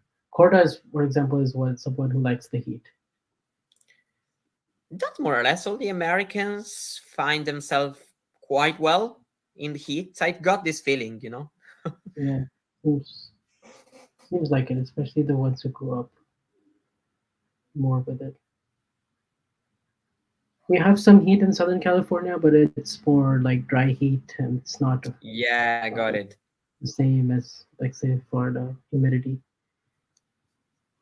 Why are you doing such? You're an American. Make money work for it. Yeah. Another So time, for me, I have this weird skill where like I can convert Fahrenheit to Celsius very quickly because I just like somehow I memorized it. So I don't even do like the formula. I have it like memorized. But somehow. yeah. So But once I wrote you telling it's 90 degrees, so I there wrote you you go. in the Fahrenheit measure. Yeah. And I was like, oh, that's 32, Mario. Yeah, for example, the speed in tennis, of course, for me, it's pretty easy because, years of watching tennis, both in Europe, I America. actually am not very good at that. I still cannot do miles per hour and Okay. kilometers. Maybe I haven't tried. I think if I put my mind to it, maybe I would. But Yeah, I I have just some measures that help me to convert. So, yeah. yeah, Ghosty, I was just talking about the tennis players. Korda having a bit of troubles at the beginning of the second set. A difficult first game. Now again is love 30. Yeah. A couple of mistakes from the forehand. Yeah, that's another thing on this run is his forehand has not been getting him into as much trouble. He's been controlling it a bit better these last few matches, but that is one part of his game last year after the post Australian Open that he really struggled Yeah. with. Like, it was, it's a good weapon for him, but it's also something maybe also coming back from the wrist, not feeling fully 100% trusting it. So Lot 30, another mistake, even if this time the return was quite good from by Zverev. Very good, actually, because it was very deep, right at the center, was not easy. Again, break points, while Hurkacz doing very well in a pretty tough game because he's serving to stay in the set. I mean, he's used to it, but oh, Zverev strikes the forehand, actually, yeah, and he breaks. He broke mm, first also in the first set. Let's see if this time he will be able to. yeah, The measuring system is so much more reasonable. I mean, I don't know actually which system is more reasonable because it's just a way to measure things. So I don't feel like I don't know. I don't have a side in this. I mean, I'm used to, of course, the metric system because in Italy we use this, and more or less all of Europe. Never been to the UK, so. yeah, But actually, having, of course, right now I'm getting used to the. I think it's imperial system yeah. because Very, most of the people I talk to in tennis are from the UK or from the United States, so. mm. Metric is base 10, right? Oh, yeah, actually, yeah, you're right. Yeah, I mean, like meters, centimeters. Instead, we like inches and feet and pounds instead of Yeah, that's kilogram. right. It can be a bit confusing for Mm, people who are not really used to that. But for still. sure.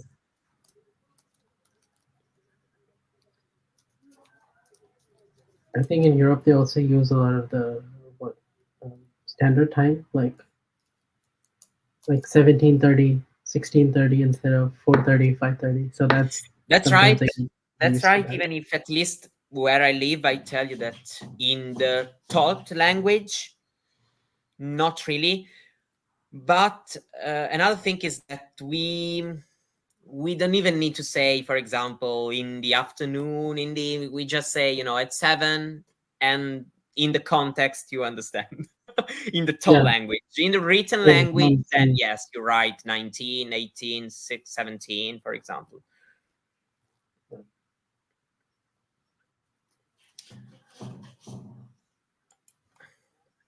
Hurkacz is trying to make a move, trying to maybe avoid a tiebreak. A match without any tiebreak would be the second straight Second in without a any row. tiebreak. And actually, only one tiebreak played so far here in Montreal. That's right. Yeah. Third set tiebreak against Kokonakis. Kokonakis is probably sick of Hurkacz by now. Oh, yeah, So absolutely. 3 out of 4 defeats came at the deciding set tiebreak. yeah, in different Masters games. And a Yeah, slice with a forehand, then the very bad mistake from Popyrin here. A couple of break points for Hurkacz, and this time it's way more dangerous for Popyrin because, of course, Hurkacz would need to hold just once. what was the score the last time they played? 6-1, 7-6, I think. Yeah, 6-1, 7-6. Yeah, there's been a couple of tiebreaks in their matches. Yeah, Cincinnati quarters.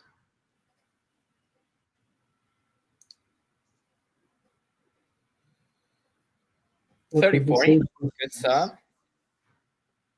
Yeah, Cincinnati was a, actually Hurkacz was very close to make the final. Yep, one forehand away. Basically, yeah. Uh, I mean, I hate to take stands. I'm happy more or less for all the players having great results. But yeah, Hurkacz winning that semifinal would have not made us seen that amazing final we watched yes, last year. I know. Very true. Very, very true.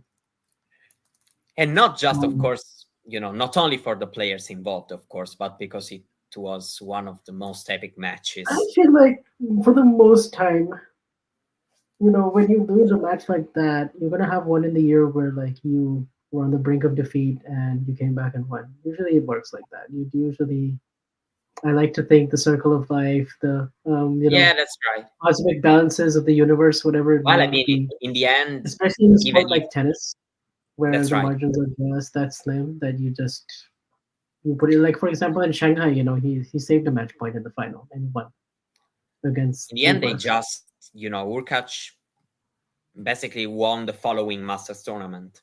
So, Yes, this saving a was match point, right? And here he lost absolutely, it in a match point. absolutely So five guys in the US. I have actually, there we was do. went viral a pic from Paris Bercy. I don't remember if it was in 2022, maybe. Uh, Tommy Paul spotted at five guys. Uh, yeah, we have five guys in the US. I've had it before. Advantage They have, Popyrin. This is a very important game, is and that the also the one other one. with the peanut oil fries? I've had those. They have those different type of fries you can try. Pegula in Jessica in a press conference this week in Toronto Mm, talked about them, Team US, walking kind of hour and a half just to find a Chipotle. Chipotle, yeah, yeah, because Fritz also Yeah, has I a know. sponsor Indeed, she discussion. said in this press conferences, indeed, she said that Fritz kind of, let's say, paid for everybody. I don't I know can what did she imagine. mean.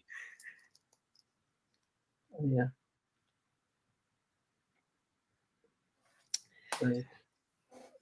Good hold from Zverev here, avoiding that Korda trying to find the break back. It was an example of that backhand pass that Korda approaches the backhand. He works the point pretty nicely, hits some forehand angles, but kind of the approach wasn't good enough. Zverev passes in, wins the next point, and holds. Five guys in Popyrin goal is sells beer. I think it's normal. I don't know. I've always liked Germany. Okay. Whatever. Oh, let me check the score because I'm kind of interested also in the women's match going on. yeah. And Samoa up the break, serving a 3-2 deuce. Okay.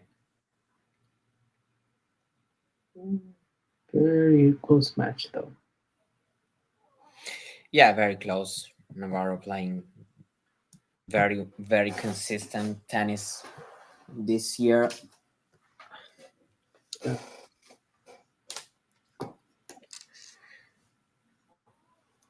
We've seen also having very, very good wins over Goff, over Sabalenka. So, Yeah. The person I'm probably the most impressed by this week, and also just in general, her whole year, Diana Schneider. She oh, started Diana with Schneider, nice. I 97 haven't, in the world, and now she's in the top 20, and that I includes a haven't title on inside every on top. surface. A title on every surface. So 500 on grass, 250 on clay and hard, both, and also a 125 on clay, where she beat Navarro in the final. And yeah, some very consistent results and a really fast rise too. So she's I have doing a well. thing with. I met her in Rome by chance. Just in the tournament. I was walking around, and she passed by my side. She got the first match of the day, so it was kind of an hour away from her match, and spontaneously, I just, stopped her and told her, "Good luck, Diana, for the match." And she was like, "Oh wow, how she told me, how do you know my name?" And I'm like, "I simply follow tennis, so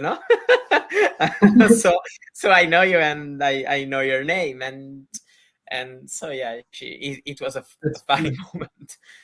She was really surprised. And then again, I liked, she said, "My season is kind of a puzzle." She said like this week in a conference. I'm having all these things because I'm in Italy this week. I'm always writing for Toronto, not occupying myself for Montreal, because Italian men are reserved for the oldest journalists. So I That's and funny. yeah, but I'm having great time covering Toronto, actually. And I've loved this thing because she said it's like a puzzle where all the pieces right now are coming at the right place. Um, by the way, And Korda has just fallen. fallen. Oh, I've switched. And I don't have double screen, so I switched to watch this phase of the Popyrin Hurkacz match. So what happened, really?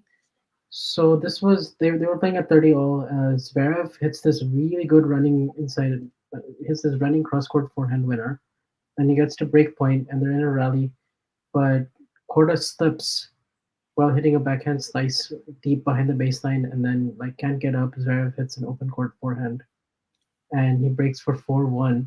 But I think he's okay. Like he got up and Okay, fought that's back. the most He was important okay. thing, because today's result, of And course, is important, but till a certain so, extent, yeah, him suffering from an injury again in a good oh, moment of his yes, career would be bad, of course. okay, but I think he landed all right, so he should be good to Okay, go. okay.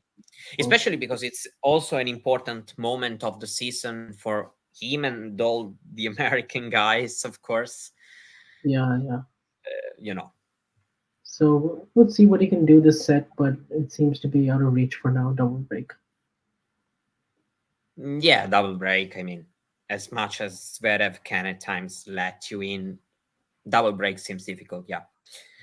Hurkacz is struggling here, had a game saving to deuce. Now he has a game point trying to get Popyrin tiebreak. And actually, Popyrin could have done better in this game.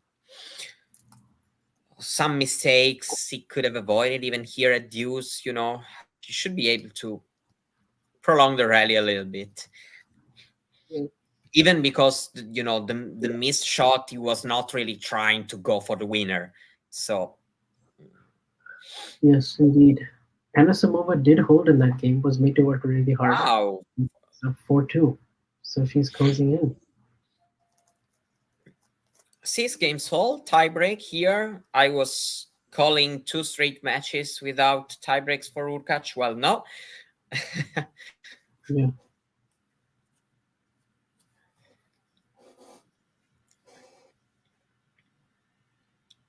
I'm trying to see, but yeah, it's just impossible with these sort of leggings to understand if under these leggings there is on the knee something, but yeah, it's Mm, just impossible to understand from here. yeah. Yeah, before he was just wearing the knee brace on Djokovic.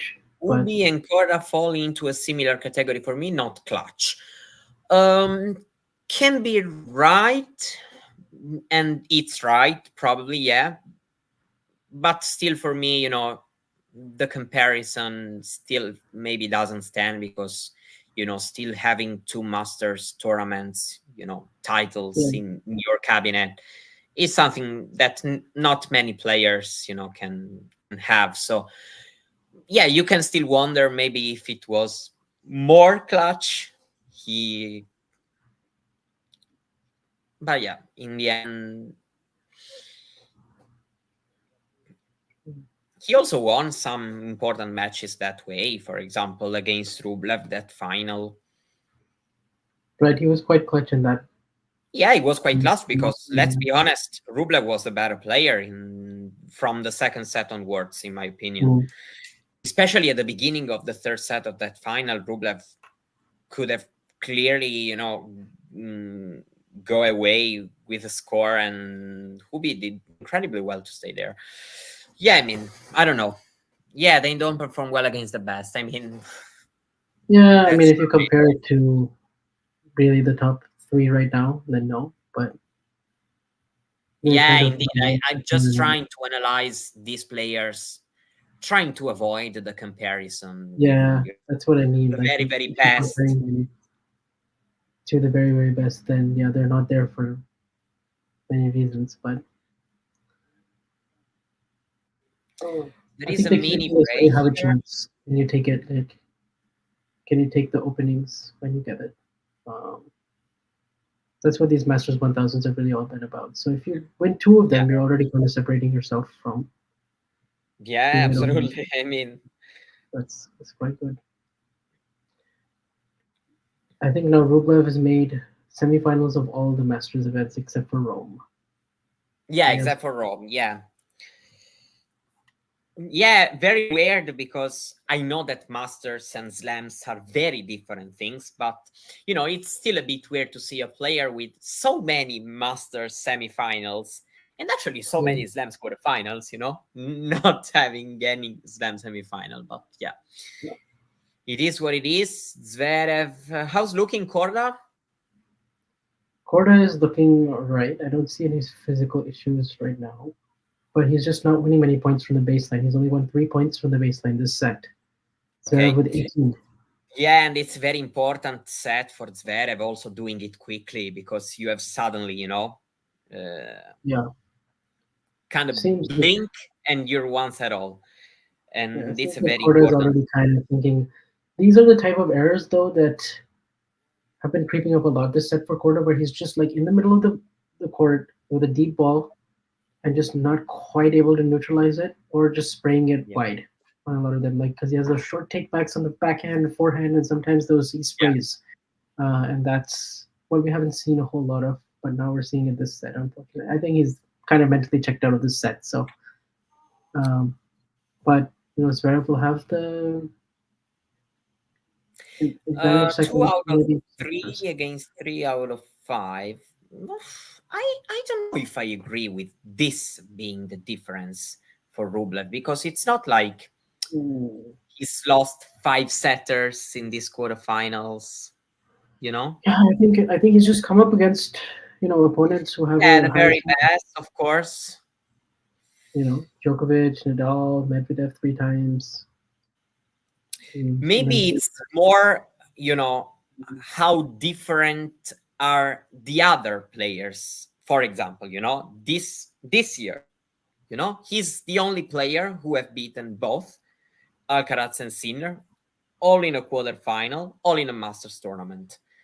yeah, But in a slam, both Sinner and Alcaraz are different, even if, without comparisons, I mean, but still, they are different. Uh, so yeah, it's whoa. um, So explain. you have Anna Samova getting a double break. Oh, So double she break. was Okay. served for the match. No, For her sorry. You first thought like season. you're watching you. I was like, somebody got injured. What's happening? Um, Something bad. Actually, the reason I reacted like that, there was this forehand that Navarro Yeah. was like stretching for, Okay, I and it got it. was like it just died, in the wind. Yeah, I And got I it. was like, oh wow, is she gonna make contact? But she managed to make contact, but it went in the net. So 5-2, she was there for the match. Yeah, this is really quite something. I mean, I knew she was playing well, but Masters Yeah, I 1005 mean, this week. What a story. If she does, assuming she wins this game, it's not over yet. But yeah, yeah, absolutely. five Would two be double would break. be great, great, great. She's probably not going to be the favorite in the final. Whoever wins in the second semi, I don't know. Mm-hmm. Mm, but yes, still Yeah, she has somebody who has chances against both. yeah. She definitely still has a chance. And she's played Pegula very tight already this year in Okay. Charleston. Yeah, right. I She's a really remember. decent player. You're right. So, I remember that match. Yeah. but yes, Pegula in Canada is proving very, very consistent. 4 semifinals and Wow. medals. I watched the record. It's unbelievable. Yeah.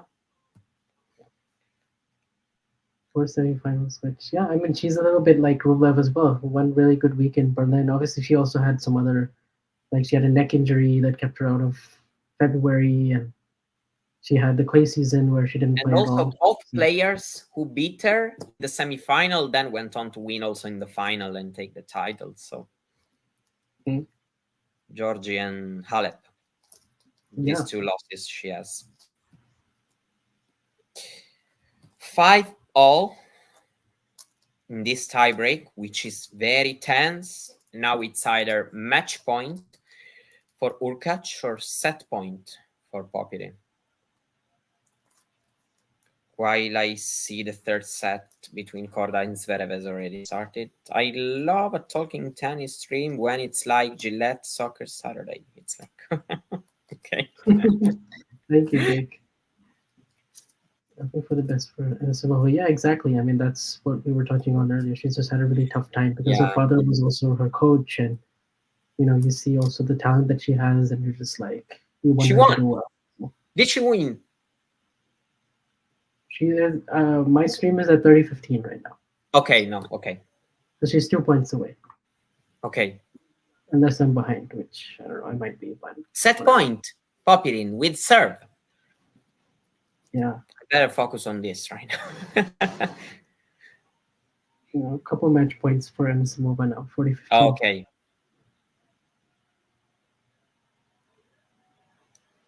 And set point for Popyrin. So two key moments here in these two matches. Oh, and she finishes with an ace, and Anisimova, understandably, is very emotional. She was I in can the get first it. WTA 1000 final. I can get it. What a third set she played after I don't losing know her 5 games in the personally, second set. but she also And, seems very nice as wow. as a person. That's Amanda the feeling I get. Anisimova in the Toronto Fantastic. final. Wow. Yeah, no, I can just see how much it means to her, the emotion on her face. She's generally not this expressive. So this is very, yeah, it means a lot to Set her. Popyrin. Yeah. So for a third match out of 3, Hurkacz will have to play a deciding set. Meanwhile, it's a very tough moment for Korda. Let's see if he can serve. Vansh describing emotions is funny. Oh, about Vika Azarenka at the latter stages. Honestly, I think she's one of those players, Jake, that is going to be in with a shot to make the second week. I don't know how much further than that. I think it depends on the draw.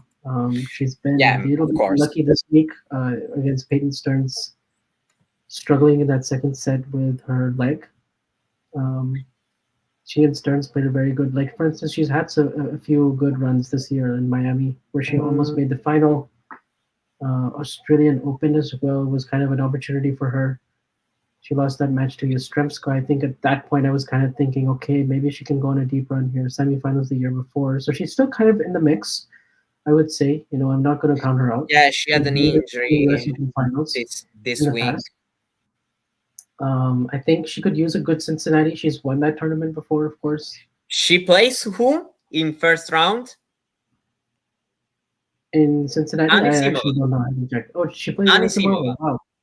Okay, what about that? Yeah, that would be an awesome match to watch.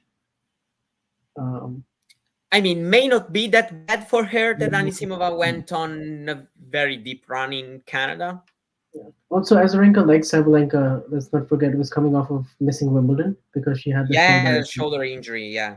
So, yeah, she hasn't had a lot of prep coming into the swing. And she got a couple of matches last week in DC, then lost to Sabalenka, get one win here, lose to Stearns. So it's yeah, still kind of a work in progress. I don't have the highest expectations for her for this reason alone. But also, it's just very hard to know without the draws. I think she matches up well against certain players. For instance, if Azarenka is playing Ostapenko in a fourth round match, I know who I will pick in that match. Yeah, tell me. Yeah, I mean, Azarenka is that kind of.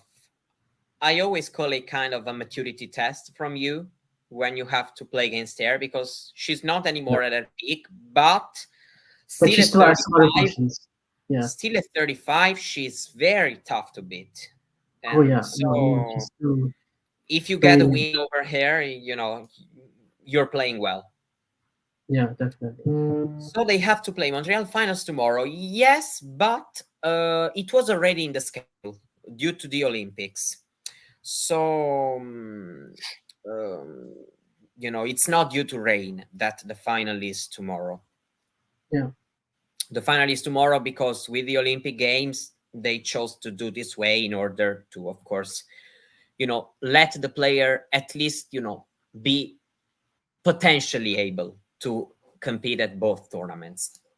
Yeah. Mm, then again, somebody has withdrawn, of course, but still.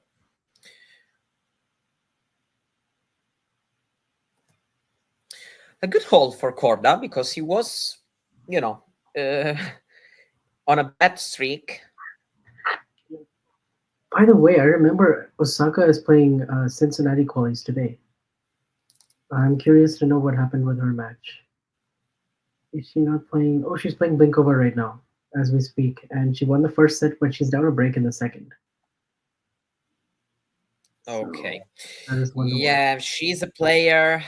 I don't know. She's a great player, of course, but I don't know. I'm not able to make any prediction about her. Yeah, I think a lot of people watched the match against Iga and were immediately like, "Oh, watch out! She's gonna, maybe she can win the U.S. Open." But for me, I still kind of wanted to see a little bit more. And I'm not so convinced she can make a deep run right now at the U.S. Open. I think she's probably still Yeah, losing. right now I'm also not that I confident. am not. I'm not comfortable in saying, "Oh, she's a top five favorite," maybe because I still think there's some issues. She's coming up against some players who are able to absorb her pace and power better than they were 3 years ago, or whatever, 4 years ago when she was winning every other hard court slam. Um, so I think maybe Australian Open next year could be a better target than the US Open. Yeah, But that's we'll have to right. see. But I don't know. I still would like to, at times I see like, oh, maybe she's improving. At times I like, no, maybe not. Yeah, it's kind of been one step forward, one step back. Like I would say, it's Yeah. she hasn't like for instance, if she got to the quarters this week or she beat Martins and then beat Samsonova, then I'd be like, okay, now she's really building, she's getting something going. But um, but yeah, like doesn't I think the comeback for Osaka has been about status quo. I would say like it hasn't been above anything that I expected. It hasn't been below. But you never know.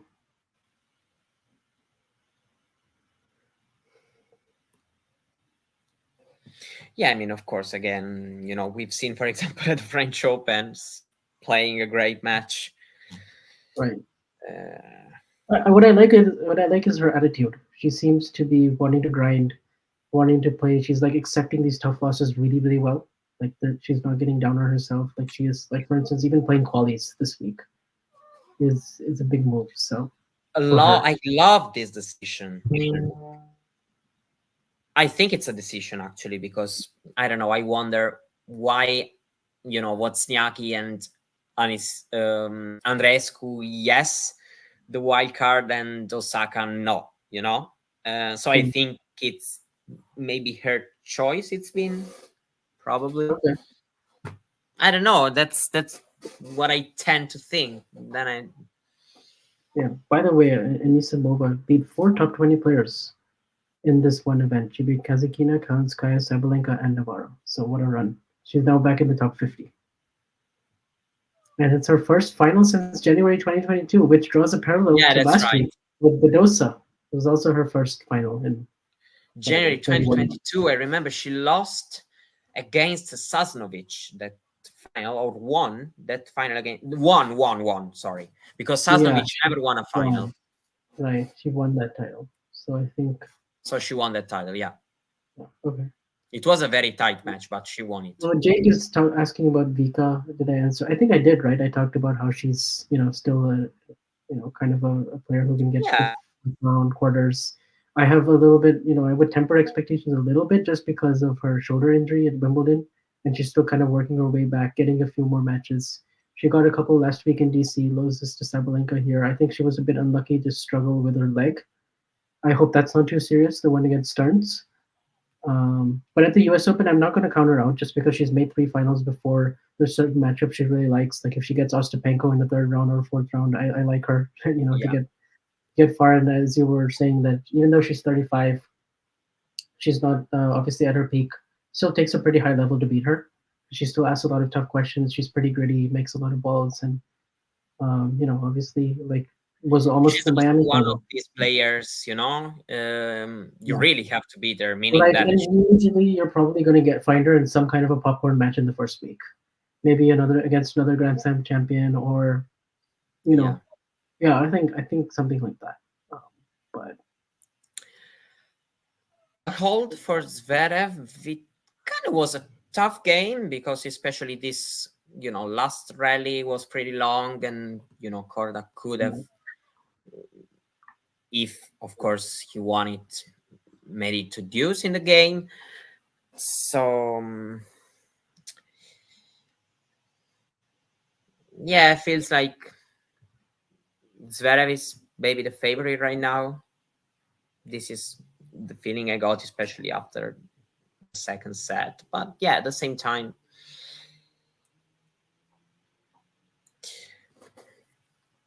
yeah, 9 double faults. I mean, then of course also with these double faults, it's always the same thing of did where in the match when you strike a double fault. yeah, Of course it can make the difference. In the end, Zverev has been broken just once in this match so far. So yes, exactly. Time still, of course, it could have been a bit dangerous time, because who knows, maybe 40-30, you never know. But yeah, in the end, he has almost always saved himself.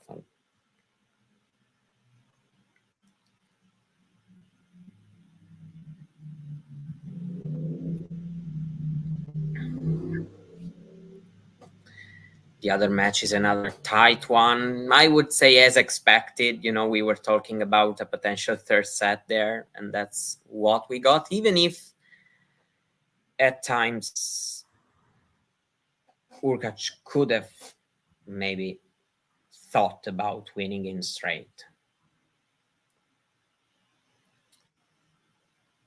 Yeah, Korda started struggling a little bit more, engaging in the rallies.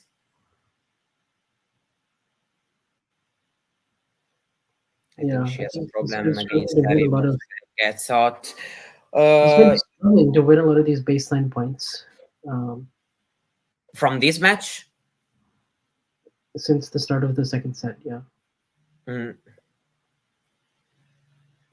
But he's very much in this third set, unlike he was in the second. So I still think it could go either way.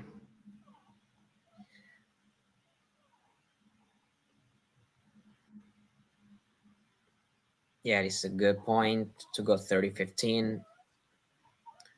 Hurkacz under pressure, of course.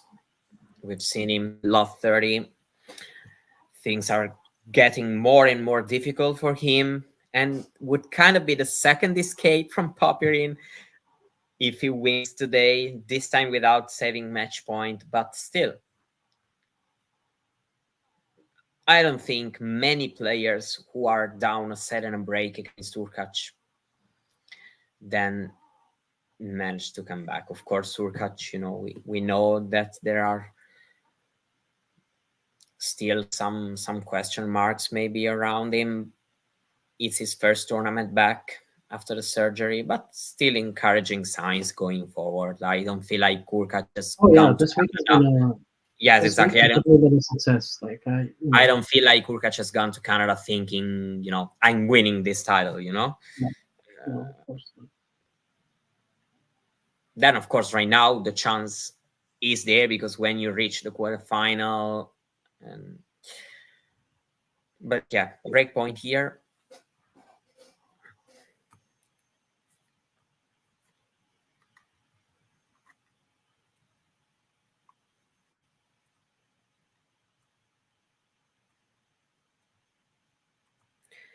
Korda and Fritz, to a degree, seem like they expect to be the best already. It's just a matter of time against players that never feel it.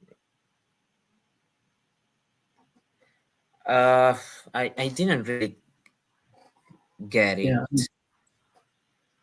do they expect to be the best already? It's just a matter of time versus players that never feel like versus players that never feel Yeah, like. but I didn't get the point. Yeah, So I'm not if you sure. can explain yourself a little bit, you know, in a Yeah. different way, I can strikes a little cocky without Oh, enough results. I don't know. mm, I personally don't really agree. Then I don't know I what you mean, think. I think Korda in general is not really that cocky. Like, I think he had that one comment, where he was like, "I think I'm a contender at Wimbledon," but I Yeah, didn't but I think he meant also it in a think cocky that way. I think he was just, we have made too much, yeah. I about that. don't see that as a really a cocky thing. For Fritz, I think he has a lot of self belief and like determination, which is a strength. Like because he to have the career that he's had and like the improvements that he's made as well. I But think at the same they're time, I don't feel like he rates himself too much. Yeah, I Mm, don't think so. I think they're appropriately rating themselves based on what they're doing, yeah. more or Even less. when he talks about the grade of the games, you know that he Yeah, he knows where he is, as a player. yeah. That's the feeling I got. But then I don't know. Of course, everybody can have his own opinion, but yeah, that's my opinion personally about them. Yeah. Zverev is in trouble here. Yeah, it's a little bit of an opening now for quarter 15:30.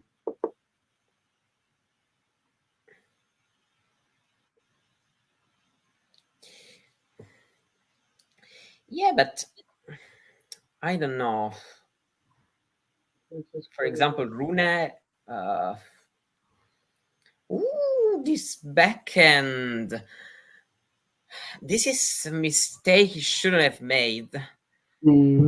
Especially because he got the ball that he wanted Exactly. with the slice, and it was perfect setup, but he didn't quite drive through it.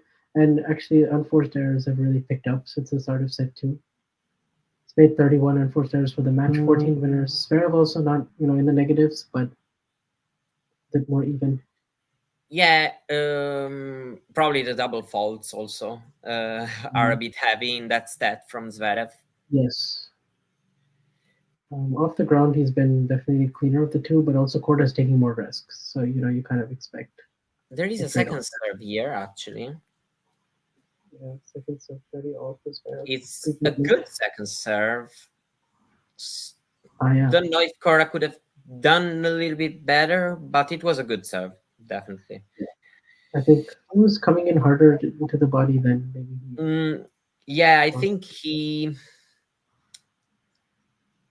But also, that's also Korda's weaker return, the forehand return. I think his backhand return Yeah, because of he super tried back. an anticipation, Yeah. uh, but it seemed like going too early on it.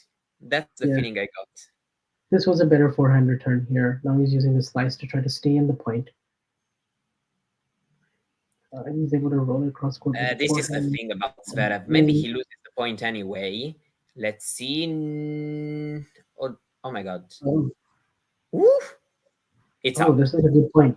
It's out. I was uh, telling you Oh, about this really backhand. fun. See how with that backhand he changed the dynamic of the rally. Yeah, It was incredibly deep, and yeah, it just completely changed the yeah, that's what things. makes backhand is so good. It's like, when he has time on the ball, obviously he can change directions, he can go down the line, but also you don't feel like you get a big reward by going deep and heavy with a lot of pace. You just feel like Zverev will just absorb it. He's like um, just like so Yeah, of good at course, like absorbing handling pace. it, with it, and then like it's very rare that you'll Yeah, be in a this long one. run and he'll make a neutral Yeah, I error mean, with the backhand. Um, whatever. The other match is seeing Popyrin holding way more comfortably right now than Hurkacz. So yeah. it's kind of moment where Popyrin is pushing Ubi a little bit more. Mhm. Yeah, I mean, for sure, Zverev is kind of one of these players where the difference is kind of the most. Again, then we've seen in some kind of courts like, I don't know, Turin, which is very fast, his forehand seem holding very well there. So Yeah. in these kind of conditions, you don't really notice it, but yeah, there's a big difference for sure. Backhand, it's kind of perfection, backhand side. Forehand Yeah. side, he's complaining about what I cannot hear actually. I have no idea, but Yeah, I mean, it was not a hot discussion, so probably the issue is not that big. But yeah.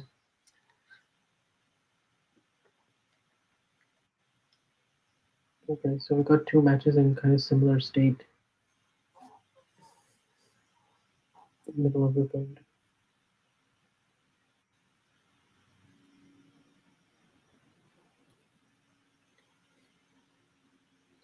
It'll be interesting also. I mean, both of these winner of both these matches are playing again in the evening. And yeah, so if Hurkacz wins that, oh my god, that's so much tennis. 2 days of like, potentially 6 sets. A lot. Mm.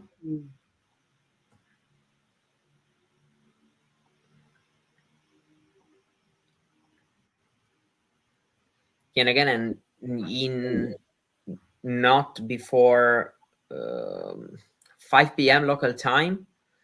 So in 40 minutes, of course, later, if the match finishes later, there's gone already is going to be the first semifinal.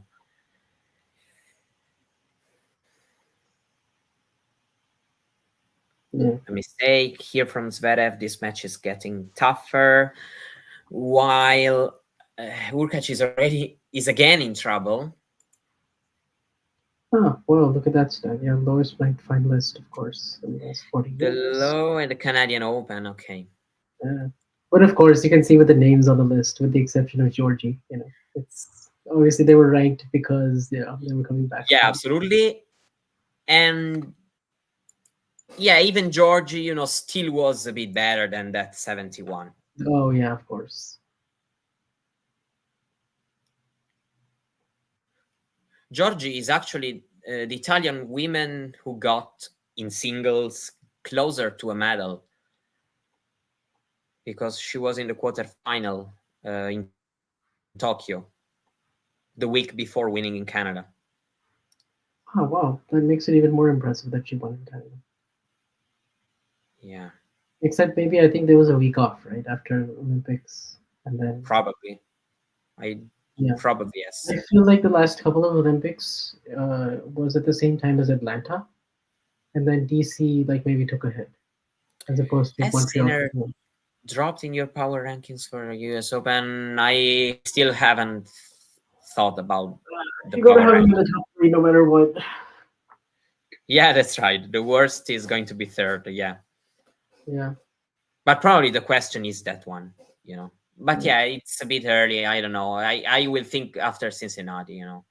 Because doing at least in Cincinnati, we'll watch Alcaraz. We will watch another week of Sinner. We also have to give these players a second chance to, of course, Yeah. improve their level and their conditions. So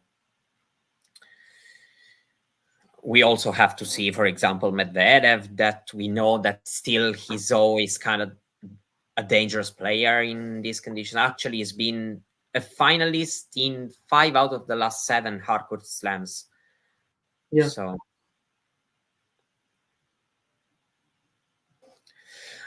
Zverev is somebody in majors is getting more and more consistent, even if of course he's struggling to to win these big matches, but still, I think like the top 5 is close right now. I think the issue for Medvedev and Zverev against Medvedev as well is that I think they're doing enough to maybe get one win over these top three. But then again, if you want to win a major, you have to beat like Alcaraz and Sinner, or you have to beat Yeah, Djokovic and that's Nadal. right. You That's have to beat right. Or if Alcaraz. not, you still have to, I don't know, beat Djokovic. I think that's what is um, because Medvedev has 2 big wins now Yeah, I in the mean, last their few years. issue has been that one, if you think about it, because it's It's not like like these it's like guys how it goes with the big three era. It's like you beat Roger, okay, great, but now you have to bounce over back. over the Beat past 52 weeks, both have got a win in majors over Sinner and a win in major over Alcaraz, both Medvedev and Zverev. So it's not like they've shown they're able to beat them in some circumstances, um, but yeah, it's then of course you have to win another one of these matches, maybe 3 in a row, who knows. It depends on Djokovic conditions. So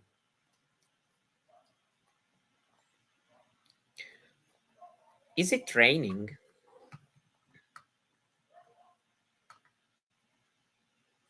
Please no.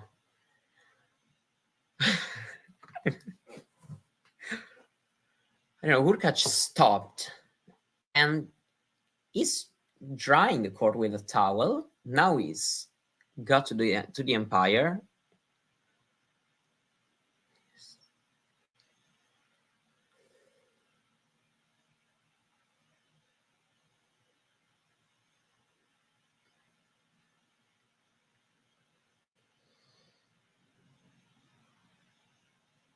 Of course, I really think that Hurkacz, of course, also for his knee, would like to be very, very careful with the court conditions.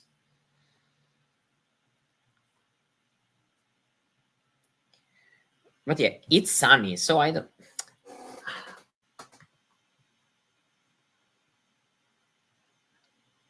Thing is that let's see if I can hear something.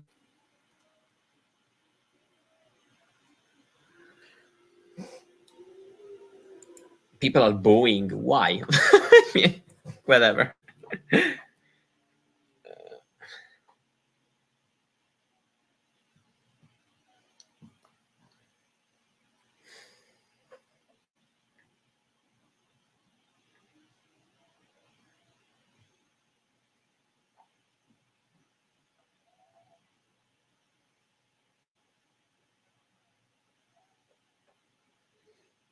Yeah, he's making those movements with his feet, so I think he finds the court slippery.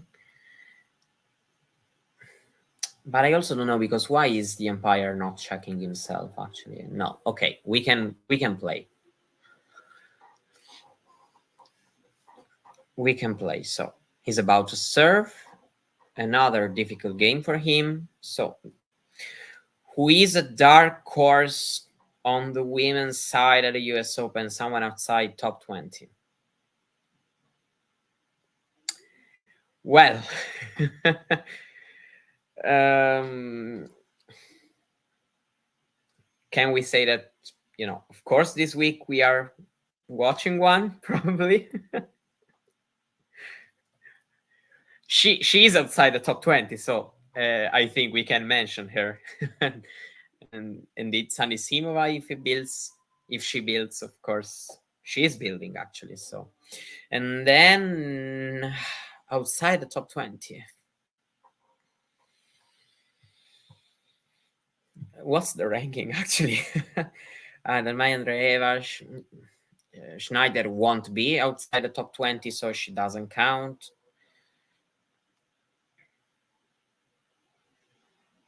Mukova.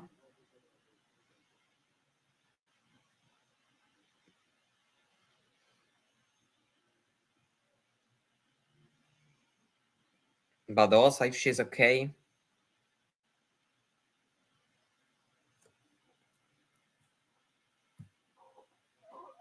Yeah, Vansh, we can. I don't know if. Okay, no. The mic is not working anymore. So we cannot hear you. That's why. I think Peyton Stearns can maybe do well.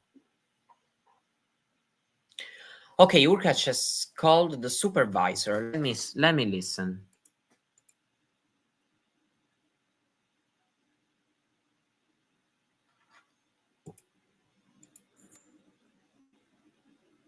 No, we don't have the mic between them. So he called us. No, Vansh. We cannot hear you.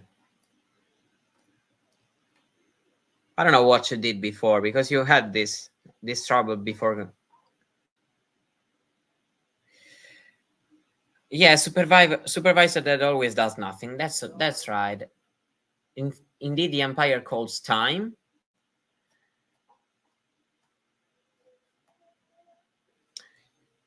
While both, it's difficult to cover both matches right now because both are. Talk again. Hello. Yeah. It's back. Yeah, you're back. I just had to disconnect and reconnect. Sometimes it just happens like this. I'm sorry, guys. But yeah, actually, it's funny because all those names you mentioned are the exact ones I did. I said Stearns right off the bat.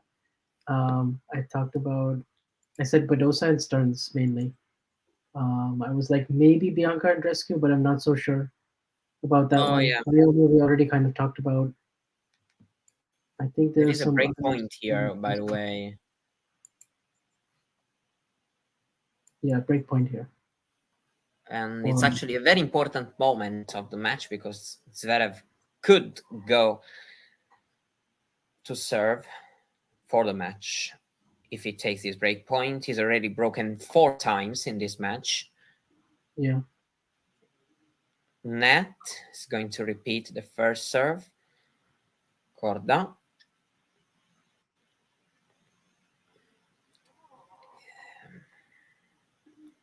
Second serve. So maybe there is a chance here for Zverev, but he misses the backhand return. Oh. So you know what that point reminds me of? He tried to go big, but didn't work well. Yeah. Do you remember in Hamburg when Zverev had like, I don't know, 21 out of 22? Oh yeah. Points saved. Yeah, but the backhand wasn't working well as usual because I felt like the knee was still also bothering him probably a little bit in some sliding. This was a surprising miss. He missed it long and he just didn't get it. Still, of course, yeah, many break points. So yeah, whatever. Korda. This was a better point at deuce with the serve +1. Let's see if he can get it to 4-all. This would be a really big hold. Yeah, absolutely, and of course there would be big pressure on Zverev, of course. He still has to hit a second serve, but this time forehand to forehand. Yeah. Zverev's forehand hits the net tape but goes wide. So we are at 4 games all. And Hurkacz has a break point as well, so I'm going to tune in to catch that now. Yeah. I'm going to watch this 30-all replay because I missed the actual point. Hurkacz hits a forehand inside, forehand cross court, and then a forehand in the open court. So the forehand stepping up there. So big moments in both matches. It's very about to serve on. Well, you have Popyrin hitting an ace of white. Oh, good stuff. Yeah.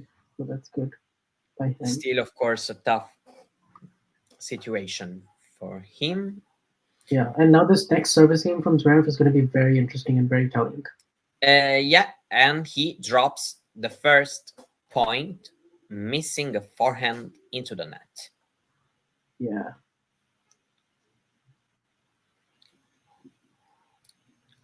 Yeah, It's nice that the back of the shirt. Because you see this so often, especially at the end of sets when you save a break point in the Yeah. game, then right away you have chances to get a break. It's Another funny second how serve. See, this is an important game. He starts with 2 second serves. yeah. I don't know why I just got like 5 Instagram requests, a message. I don't know why. Okay, whatever. Another Well, mistake with the forehand. Love 30.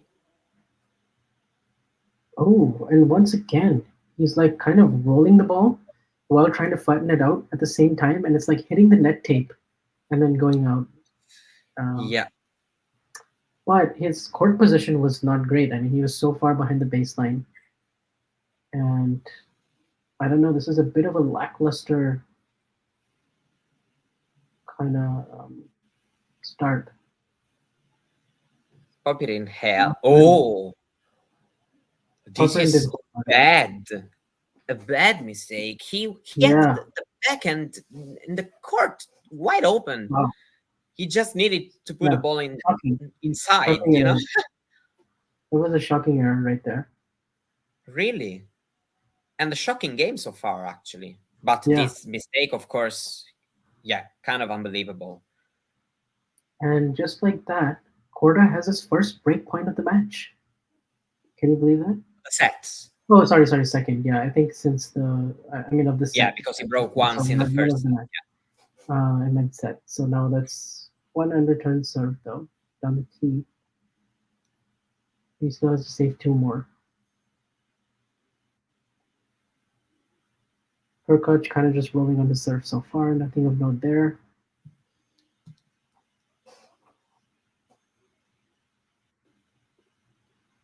Good serve, 30-40. That is a third and last so far Makes the break first point. serve. Yeah, 2 first serves on these break points. Pretty clutch there, but let's see what happens on this point.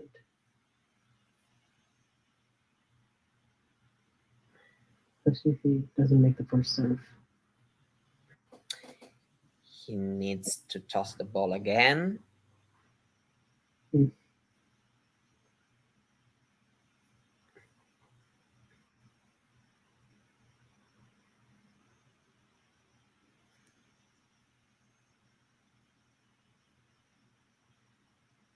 Again. Oh my God.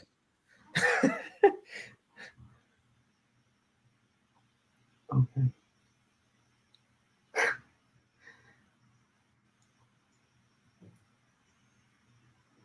Okay. Wow. all, all this time, and in the end it's not a base, but almost a Yeah. deuce. Wow. What a delay that was, right? Yeah. 218. Unbelievable. For who's wondering, is more or less 133, 34. Okay, so he makes first serves on all 3 break points. But Yeah. he still has work to do here. No, wait. This was a first serve. Yeah, this was a first serve. It's just he kept retossing it. So yes, exactly. But this is a double fault. Well, and the 4th break point for Sebastian Corda. There we have deuce in the other match. It's it's hard to it was Zverev's 10th double fault of the match. Yeah. that could prove to be very costly. Let's see. And the second serve this time, as in two or of the three previous breakpoints, maybe, I think. Right.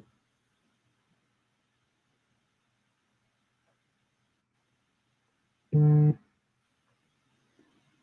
Oh, is it another Again. double? Oh my god, two in a row after hitting three really good first serves. Whoa. Well, this is definitely weird because, you know, I know we talk about Zverev, but you know, I'm still not really expecting this to happen in a Masters quarterfinal. You know, uh, Yeah. I'm like, No, I gotta say it's okay, been a while since we've seen him do like clusters of double faults, right? So like, and also in a match like this, he shouldn't be feeling those kind of nerves. That's a bit, the yeah, double it's faults were many before, but you know, I felt like it were kind of well spread. between Not in very between important points, you know. And here, yeah. all 40 all. Oh, that would You, sting. And also keep in mind he had the break point in the game in the eighth game, 3-4, 30-40, and second serve. He yeah, misses the easy backhand return long. Zverev So is there was consistent in his mental. Yeah, you're right. You know, I got it. You know, but um, I'm kind of expecting this mental thing to come out in matches which are more important than this one. You know. yeah, Then again, of course, maybe you know there's also, of course, the pressure of being probably the favorite. You know, yeah. Maybe he feels like all the he's main expecting. contenders are all the main contenders, meaning you know Sinner and Medvedev, you know, are out of the tournament. Yeah. By the way, Popyrin has a look here for the break, but Hurkacz approaches the forehand and Popyrin misses the backhand. So Yeah, Korda I mean, is I serving think like for the match. stylistically, Hubi is getting to play a lot of similar type of opponents, and Kokonakis and Rune and now Popyrin. It's kind of we're kind of watching the Yeah, same more or less. match like three times. It's kind of funny, Yeah. but sometimes it just works like that. Korda, by the way, has won 11 of the last 15 points, and he does start out this game with winning the first point. So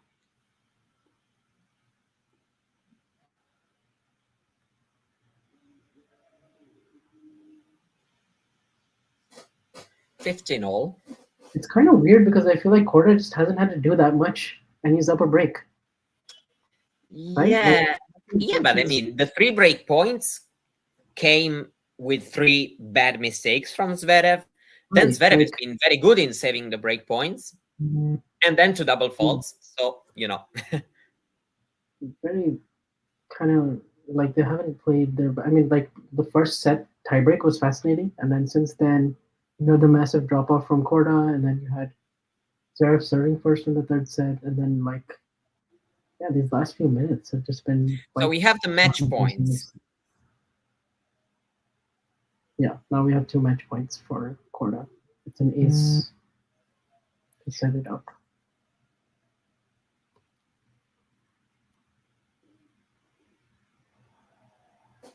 Great. For a second, Second career Masters semifinal for Sebi Korda, who was in the and semifinal he has also in done it. Shanghai. What a moment for Seb Korda, who's now on a let's say seven match win streak. Seven, right? Yeah, very good. Started with Washington. Seven or eight? I think seven. Washington needs I, 5 matches for a right. seeded player. Yeah, because he also got the walkover. So Ah, okay, that's right. yeah, he got You're the right. walkover. But actually, yeah, yeah. No, no. Actually, he should. I should count the Pospisil match as well. I'm forgetting about that one. So eight, Oh yeah, okay. eight matches, one retirement in there. But still, what a run! And now he's going to take on the winner of Hurkacz and Popyrin.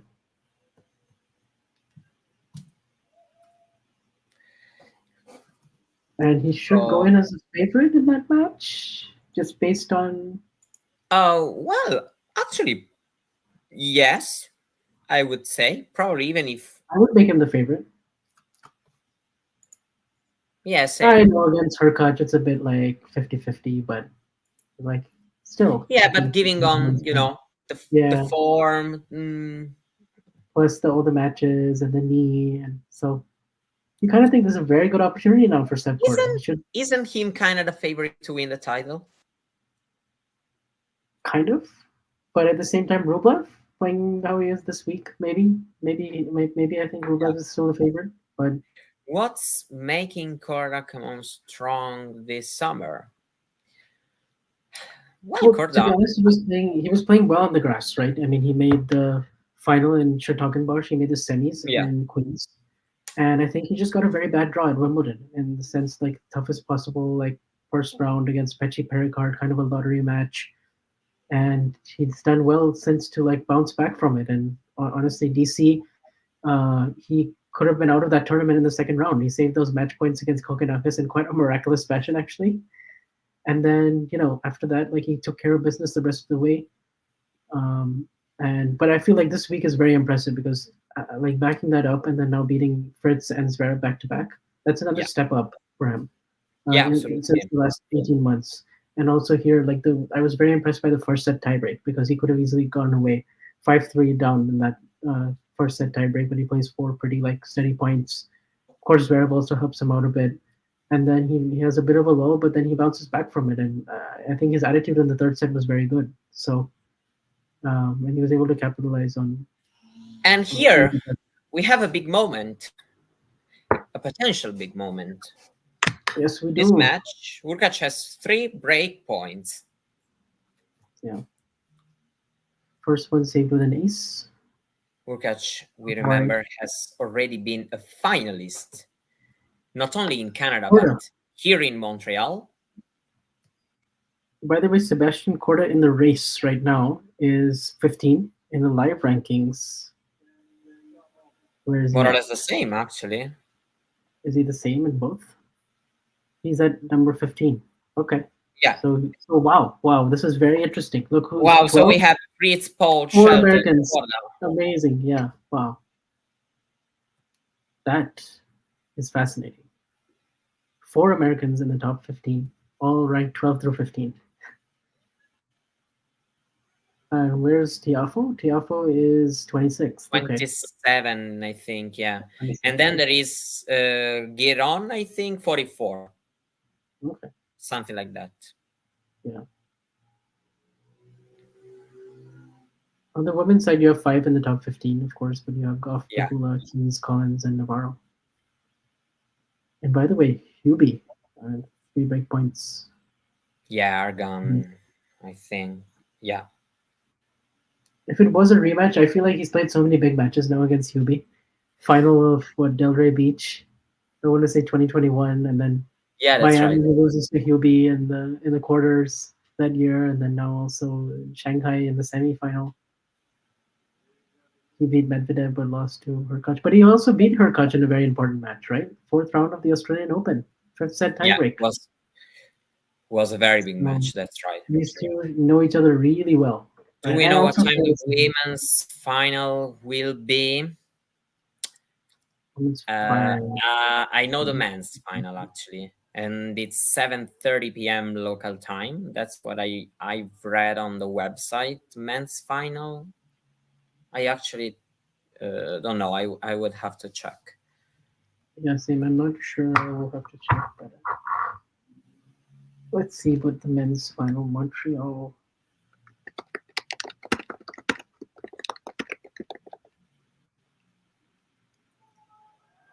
Let's see. Game Popyrin, another unbelievable hold. Yeah, what a hold. Schedule is not yet available for the men. Huh. But if you were just buying tickets, you should know, right? Let's see. Korda can go up to number 13 if he wins the title. If he makes the final, no change. Okay. In his ranking.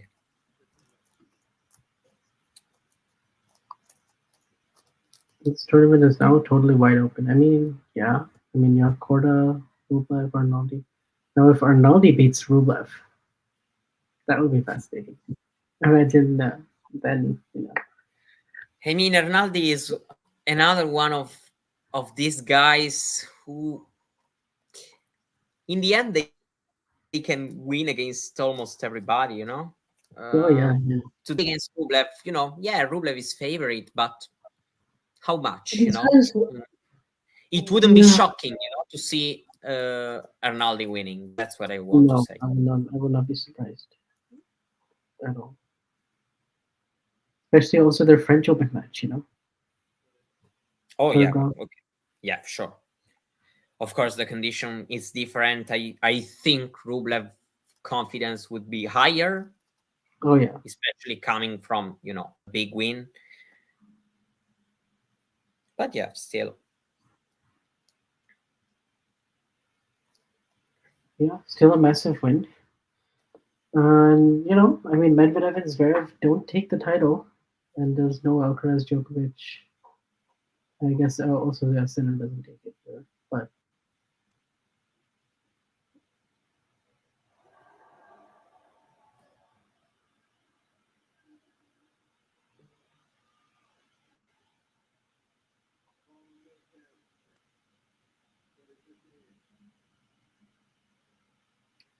I think the other women's semifinal should be coming up shortly with Jessica Pegula. Oh, actually, what happened in the Naomi match? Oh, Naomi is in a third set with Plinkova. What's the score Um, actually? The right 6 score. 6-2, 2-6, 5-2. Osaka has match point right now, Oh, okay. and she wins 6-2, 2-6, 6-2 against Anna Blinkova in Five the first round, four. 6-1. The pressure comes back on Popyrin's shoulders. By the way, Diana Schneider, yeah, taking on Jessica Pegula in about an hour and 12 minutes from now. Yes, indeed. Yeah, in 12 minutes, Arnaldi and Rublev will be on the center court. Yep. And in 12 minutes, maybe this Popper and Hurkacz match will finish, and I can go and eat lunch.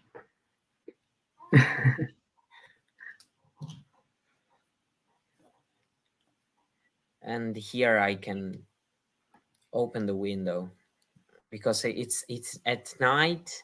Here you cannot really open the window if you have all these lights on, because I don't know how to say this insect name. It's zanzara in Italian. I don't know what the translation is, but it's then they go into your ear all the night, and it's horrible.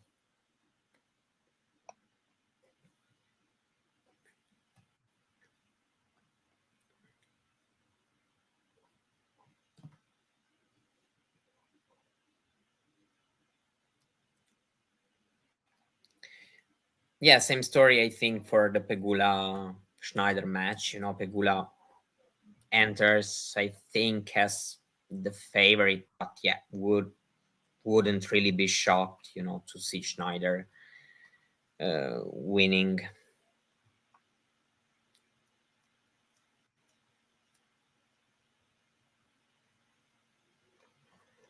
Wouldn't really be shocked. Yeah, I wouldn't really be shocked either. I like Mosquito. Pegula's chances, of course, going in, but Yeah, same actually, but yeah, still, it's yeah,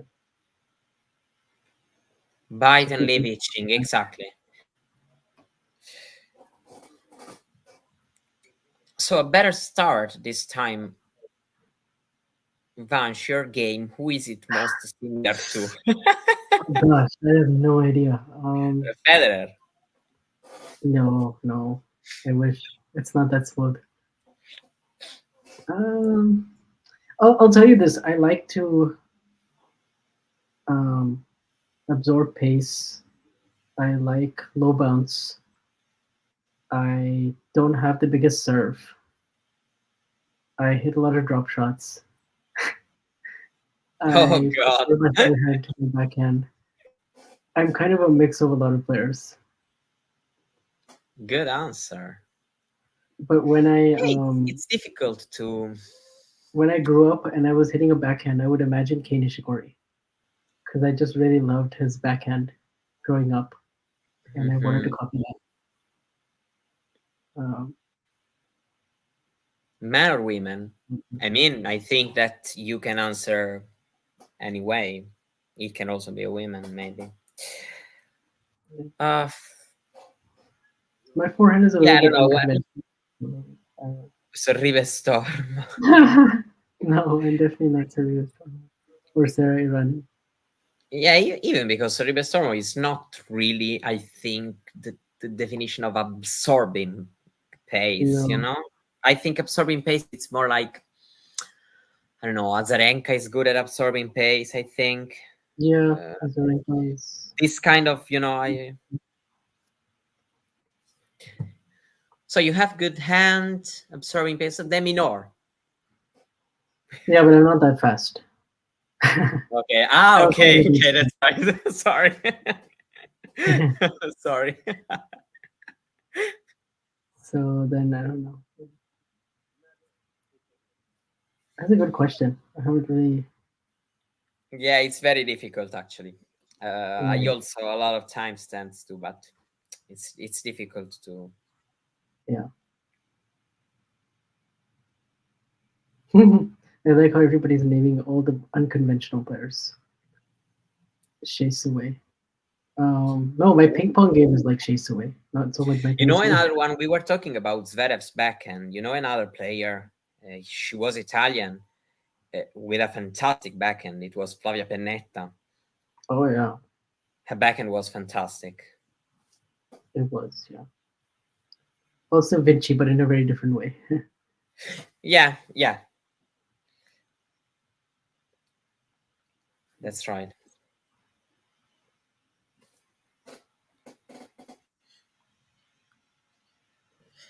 We are slowly going to probably to a deciding set tiebreak. Let's see. 30-15 here. Hurkacz tried to attack, but couldn't properly hit the volley. Popyrin played a good passing shot.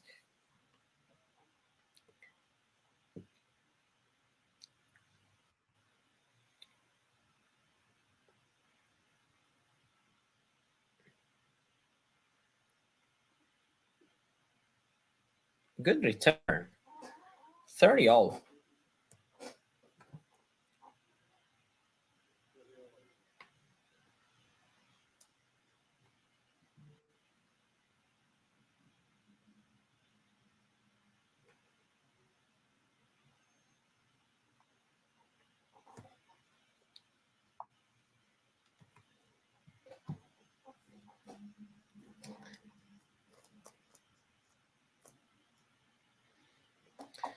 Hurkacz was 30 love up in this game, but he misses a backhand, and this is a news also for Hurkacz because maybe not as good as spectacular.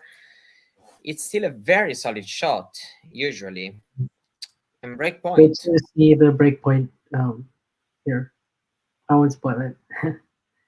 You've seen it already. Yeah, I see it. Oh, me too now. Okay, deuce. Gotta look there, right? The forehand pass. Yeah.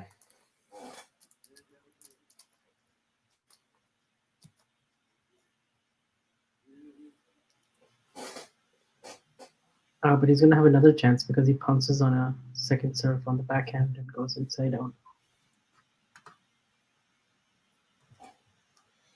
Yeah, another.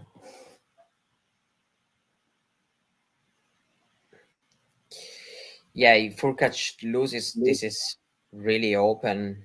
I mean, Korda would be favorite in the semifinal. Yeah. We've seen probably either way, but yeah, for sure with Popyrin it would be, more. Mm.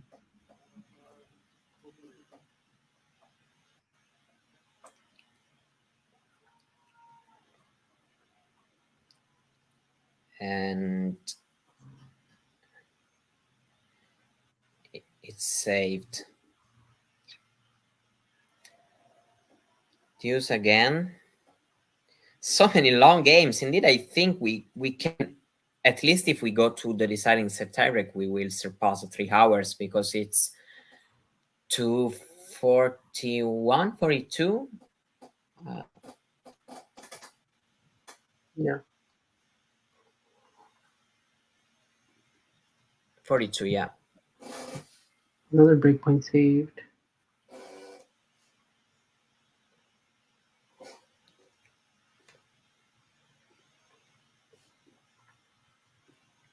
This is quite long as a rally.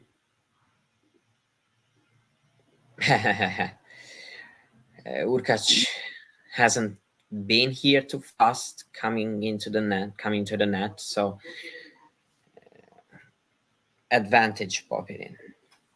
Third break point. I have lost a bit of track of Popyrin, not in the ranking because I know, but in the live ranking. Where's his situation? Was 49 right now. If he wins, 40.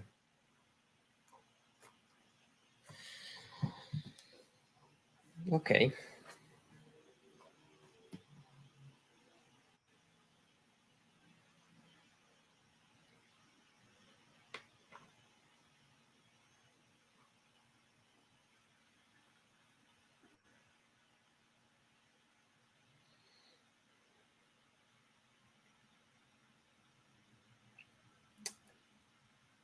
And we have to break. We have to break. So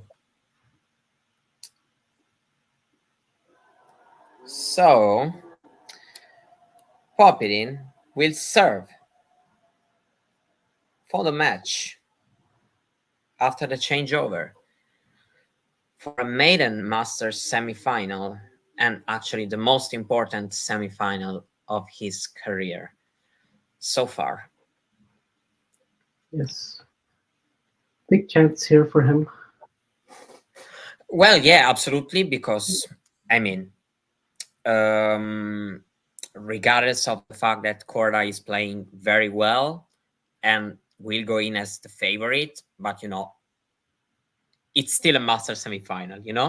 So having Korda, it's not that bad, That's what I mean. Yeah.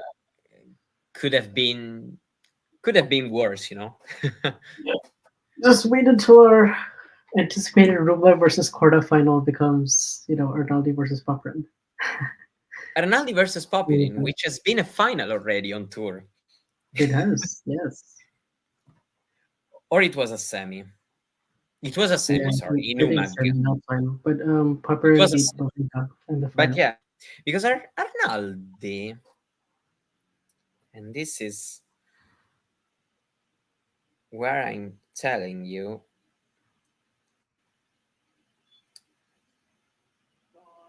that he hasn't reached any final, I think.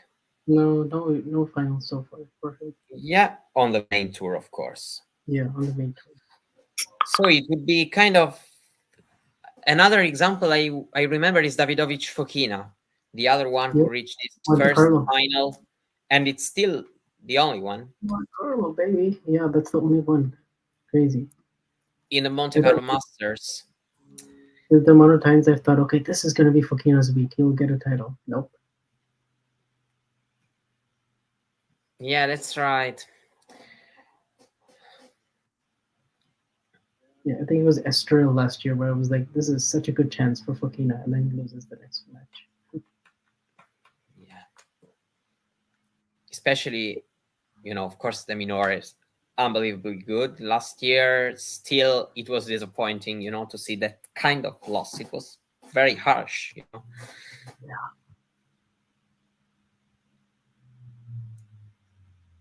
And 30 love. Now 40 love. Good effort for Popyrin because I mean you did also have Hurkacz having those break points at 5-all in the second set. Yeah, very tough week mentally and physically, of course, but winning back to back against guys like Dimitrov and Hurkacz in this way, it's not easy. Yeah, It's very good stuff. So yeah, really good stuff, and he's done it. Serve out wide, forehand inside out. He is into his first Masters 1000 semifinal, and he's done well. Also got wow, out instantly, very, 11 very, games. very impressive result for him. Master semifinal. He also had to beat some very strong players to be here. Yeah, Very, very big moment for him. And he will have his chances. he will. That's for He will sure. for sure. The pressure will be on Sebastian for sure as the favorite, but he's That's going to right. And get it's a also really not better his chance. first time for Korda. Yeah, So you can also start maybe getting a little bit more this pressure. It's the second time I get here. I yeah. am the favorite. Yes, And indeed. No, Korda is going to have to play a very buttoned-up match, and I think Popyrin is going to be in with a chance with that serve, with that forehand, with the way he's been saving break points all week. It should be interesting. I'm looking forward to it. indeed, I think it will be very interesting. Of course, I really like also this tournament. It's always good to see the top players fighting each other, but at the same time, it's also nice at times to see this kind of breakthrough Yeah, moments. And so these matches were a lot. The prize is very big for both players because they can break new ground in their career. Both are still quite young, so it's not like it's you never. But yeah, it will be very interesting. This tournament is really wide open. it is. Yeah, Um, yeah, and now and we have two top three setters. yeah. Two tough three setters, another three setter with. And now the semifinal is already starting between Rublev and Arnaldi. But yeah, I feel like we are going to eat. I will Yeah, watch the match actually, but I on the will so sofa. watch. I will watch while eating.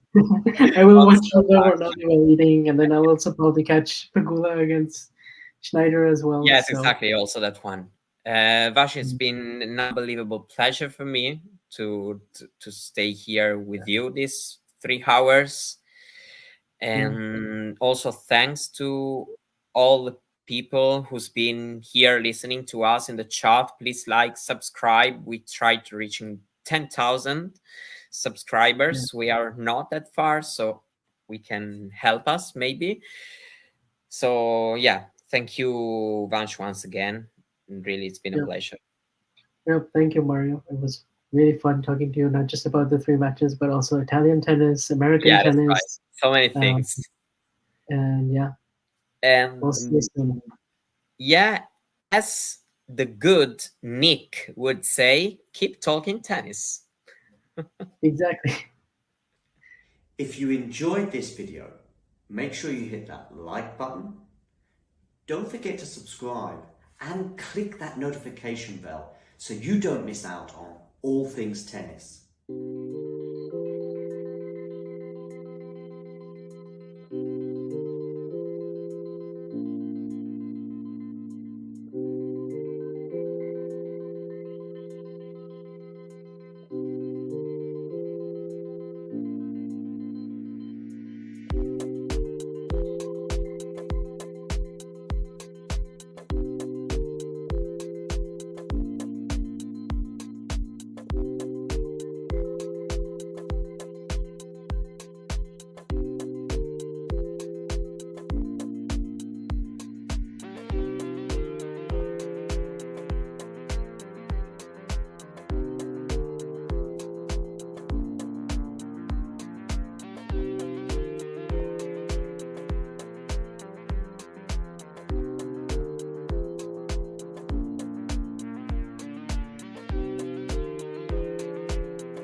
Here we are for this very special encounter at the Bonn Open between Jeffrey Blancano against Damir the Demon Jumur.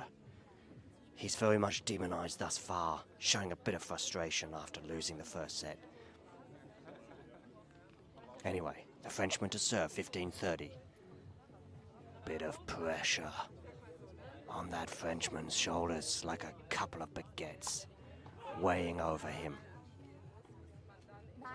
Needs to take some time. No hurry, he says, at 15-30. He's up a set, 2-all here. What are you gonna do? You're gonna go there down the middle, and that is a shank. One that even Stefanos Tsitsipas would be proud of.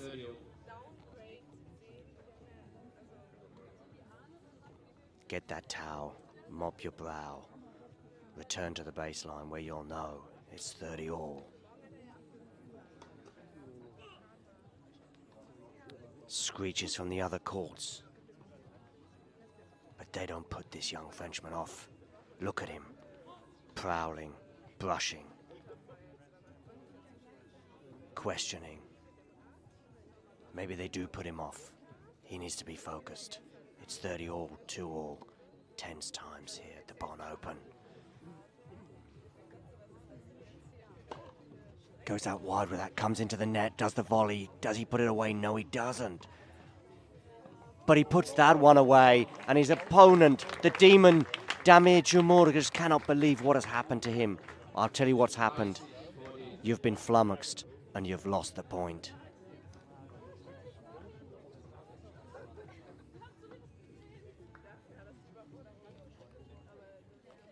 We would take another look at it if we had a replay, but we don't.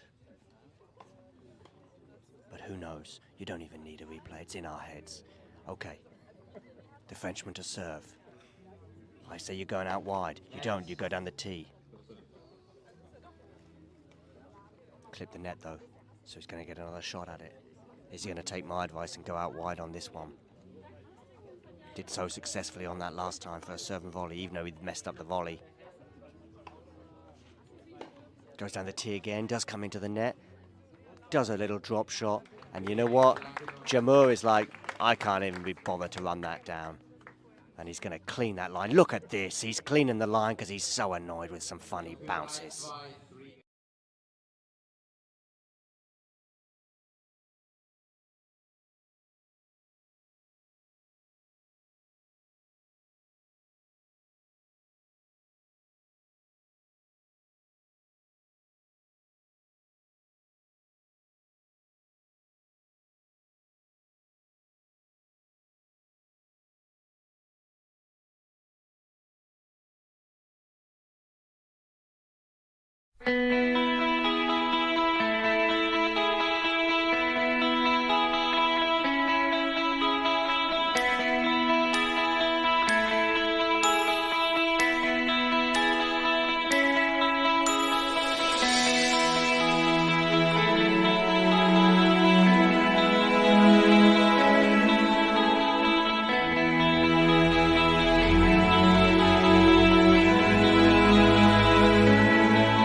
Ready? Play. My name is Clara Towson, and I'm a friend of the show. Boom. I am Francisca George, and I'm a friend of the show. Perfect. Hi, my name is Susan Leemans, and I'm a friend of the show. Boom. My name is Zainab Sammaz, and I'm a friend of the show. Boom. Hey guys, my name is Sasha Vickery and I'm a friend of the show. Boom. Hi, my name is Lloyd Harris and I'm a friend of the show. Perfect. Hi, my name is Jasmine Paolini and I'm a friend of the show. Wow, Jasmine, you got it in one time.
Hey, thanks for taking the time to, well, you haven't got any choice, actually. I'm just talking at you, if you like.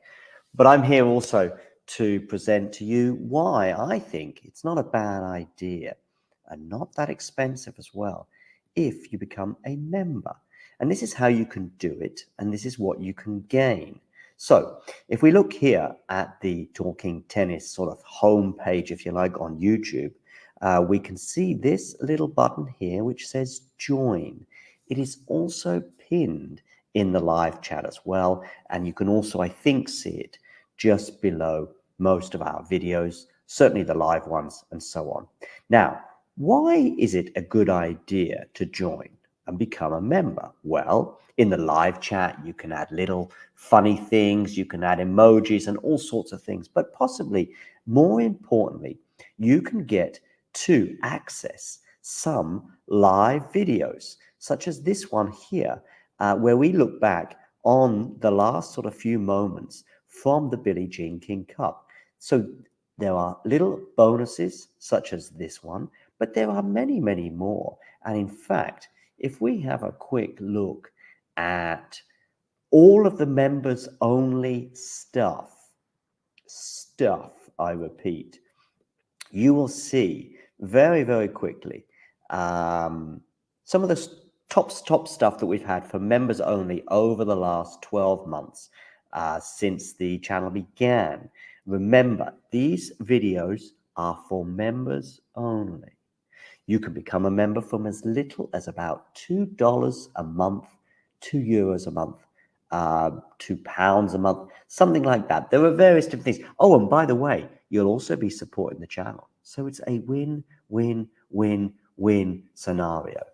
Let me just show you some of the members only stuff. For example, we've got an exclusive little clip there talking to Laura Siegmund, Laura Tsurenko, her encore interview, some doubles footage there from Monastir, the Germany press conference pre-tournament Billie Jean King Cup, Claire Burrell talking as well to the media in her press conference in Monastir, Storm Hunter and Alicia Parks interview, Rebecca Masarova, her press conference, Coco Gauff exclusive for members only, albeit it was in Madrid, but these are just some of the things, some of the interviews and etc. Like Lestien here, a chat with him, Emma Navarro, and so on and so forth.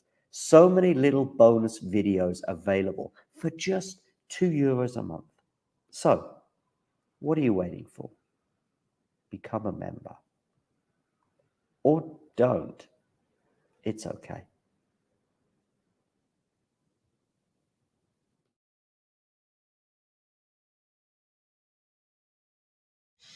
If there's one match from Rafa's story where you think that was a missed opportunity, there was a big chance. We have matches, 2 or 3 in Australian Open.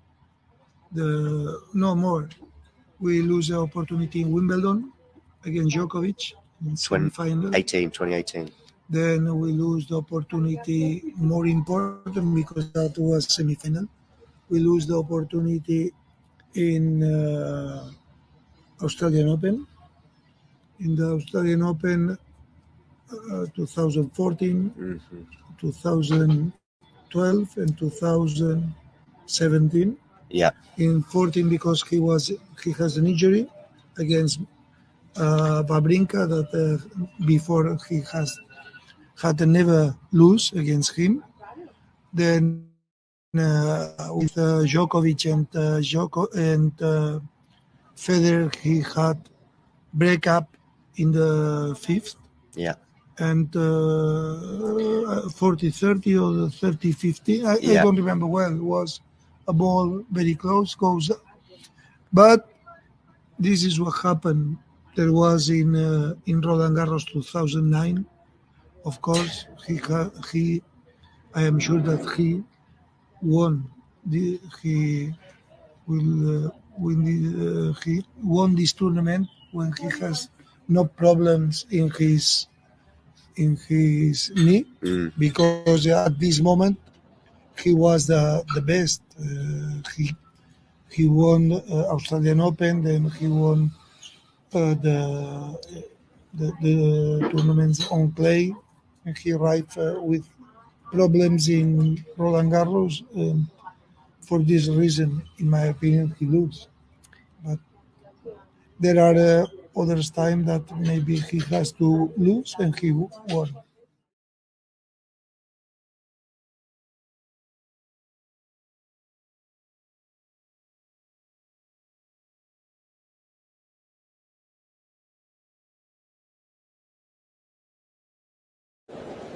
Ready?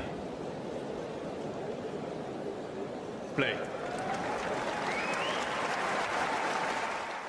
I want one more thing from you, Francisca. Can you look at the camera, and I want you to say, I am Francisco Jorge, and I am a friend of the show. Can you try it? I am Francisca Jorge, and I'm a friend. I'm a wait. Go. It's okay. I'm Francisca Jorge, and I'm a fan of the show. One more time. Can you say, I'm a friend of the show? Friend. Like amigo. Friend. A friend. So, because we joke, we have players come on all the time, they have no idea, but after they've been on, we say, oh, Yelena Ostapenko is a friend of the show. She has no idea. But so if we get you to say, I am Francisca Jorge, or how you say your name, and I am Francisca Jorge, and I'm a friend of the show. Perfect. Thanks, Francisca. Just want you to do me one more thing. I want you to hold the microphone. I want you to look in the... Don't be nervous. I mean, listen, you've just beaten Yelena Ostapenko. I'm not nervous. No, you shouldn't be. If you can beat Ostapenko twice in one day, you can do this for sure. I want you to look at the camera and just say, hi, my name is, say your name, and then say, and I'm a friend of the show. Friend of the show? Yeah? Okay. Hi, my name is Susan, and I'm a friend of the show. Say your whole name for me. That's the only thing I want. Sorry. Surname too. No, you're doing great. You're doing cutting, great. huh? Yeah, I'll cut it up. Don't worry. Yeah. Hi, my name is Susan Leemans, and I'm a friend of the show. Boom. Thank you very much, Susan. You're welcome. Good luck for the rest of the tournament. And I will tag you on Instagram, and you can reject. I do have one more tiny thing, which is I want you to look into the camera. Yeah. I want you to say your name. Yes. And I want you to say, I am a friend of the show. I'm a friend of the show. Okay. Perfect, yeah. My name is Zainab Samaz, and I'm a friend of the show. Boom. Yes. Okay. Thank you so much.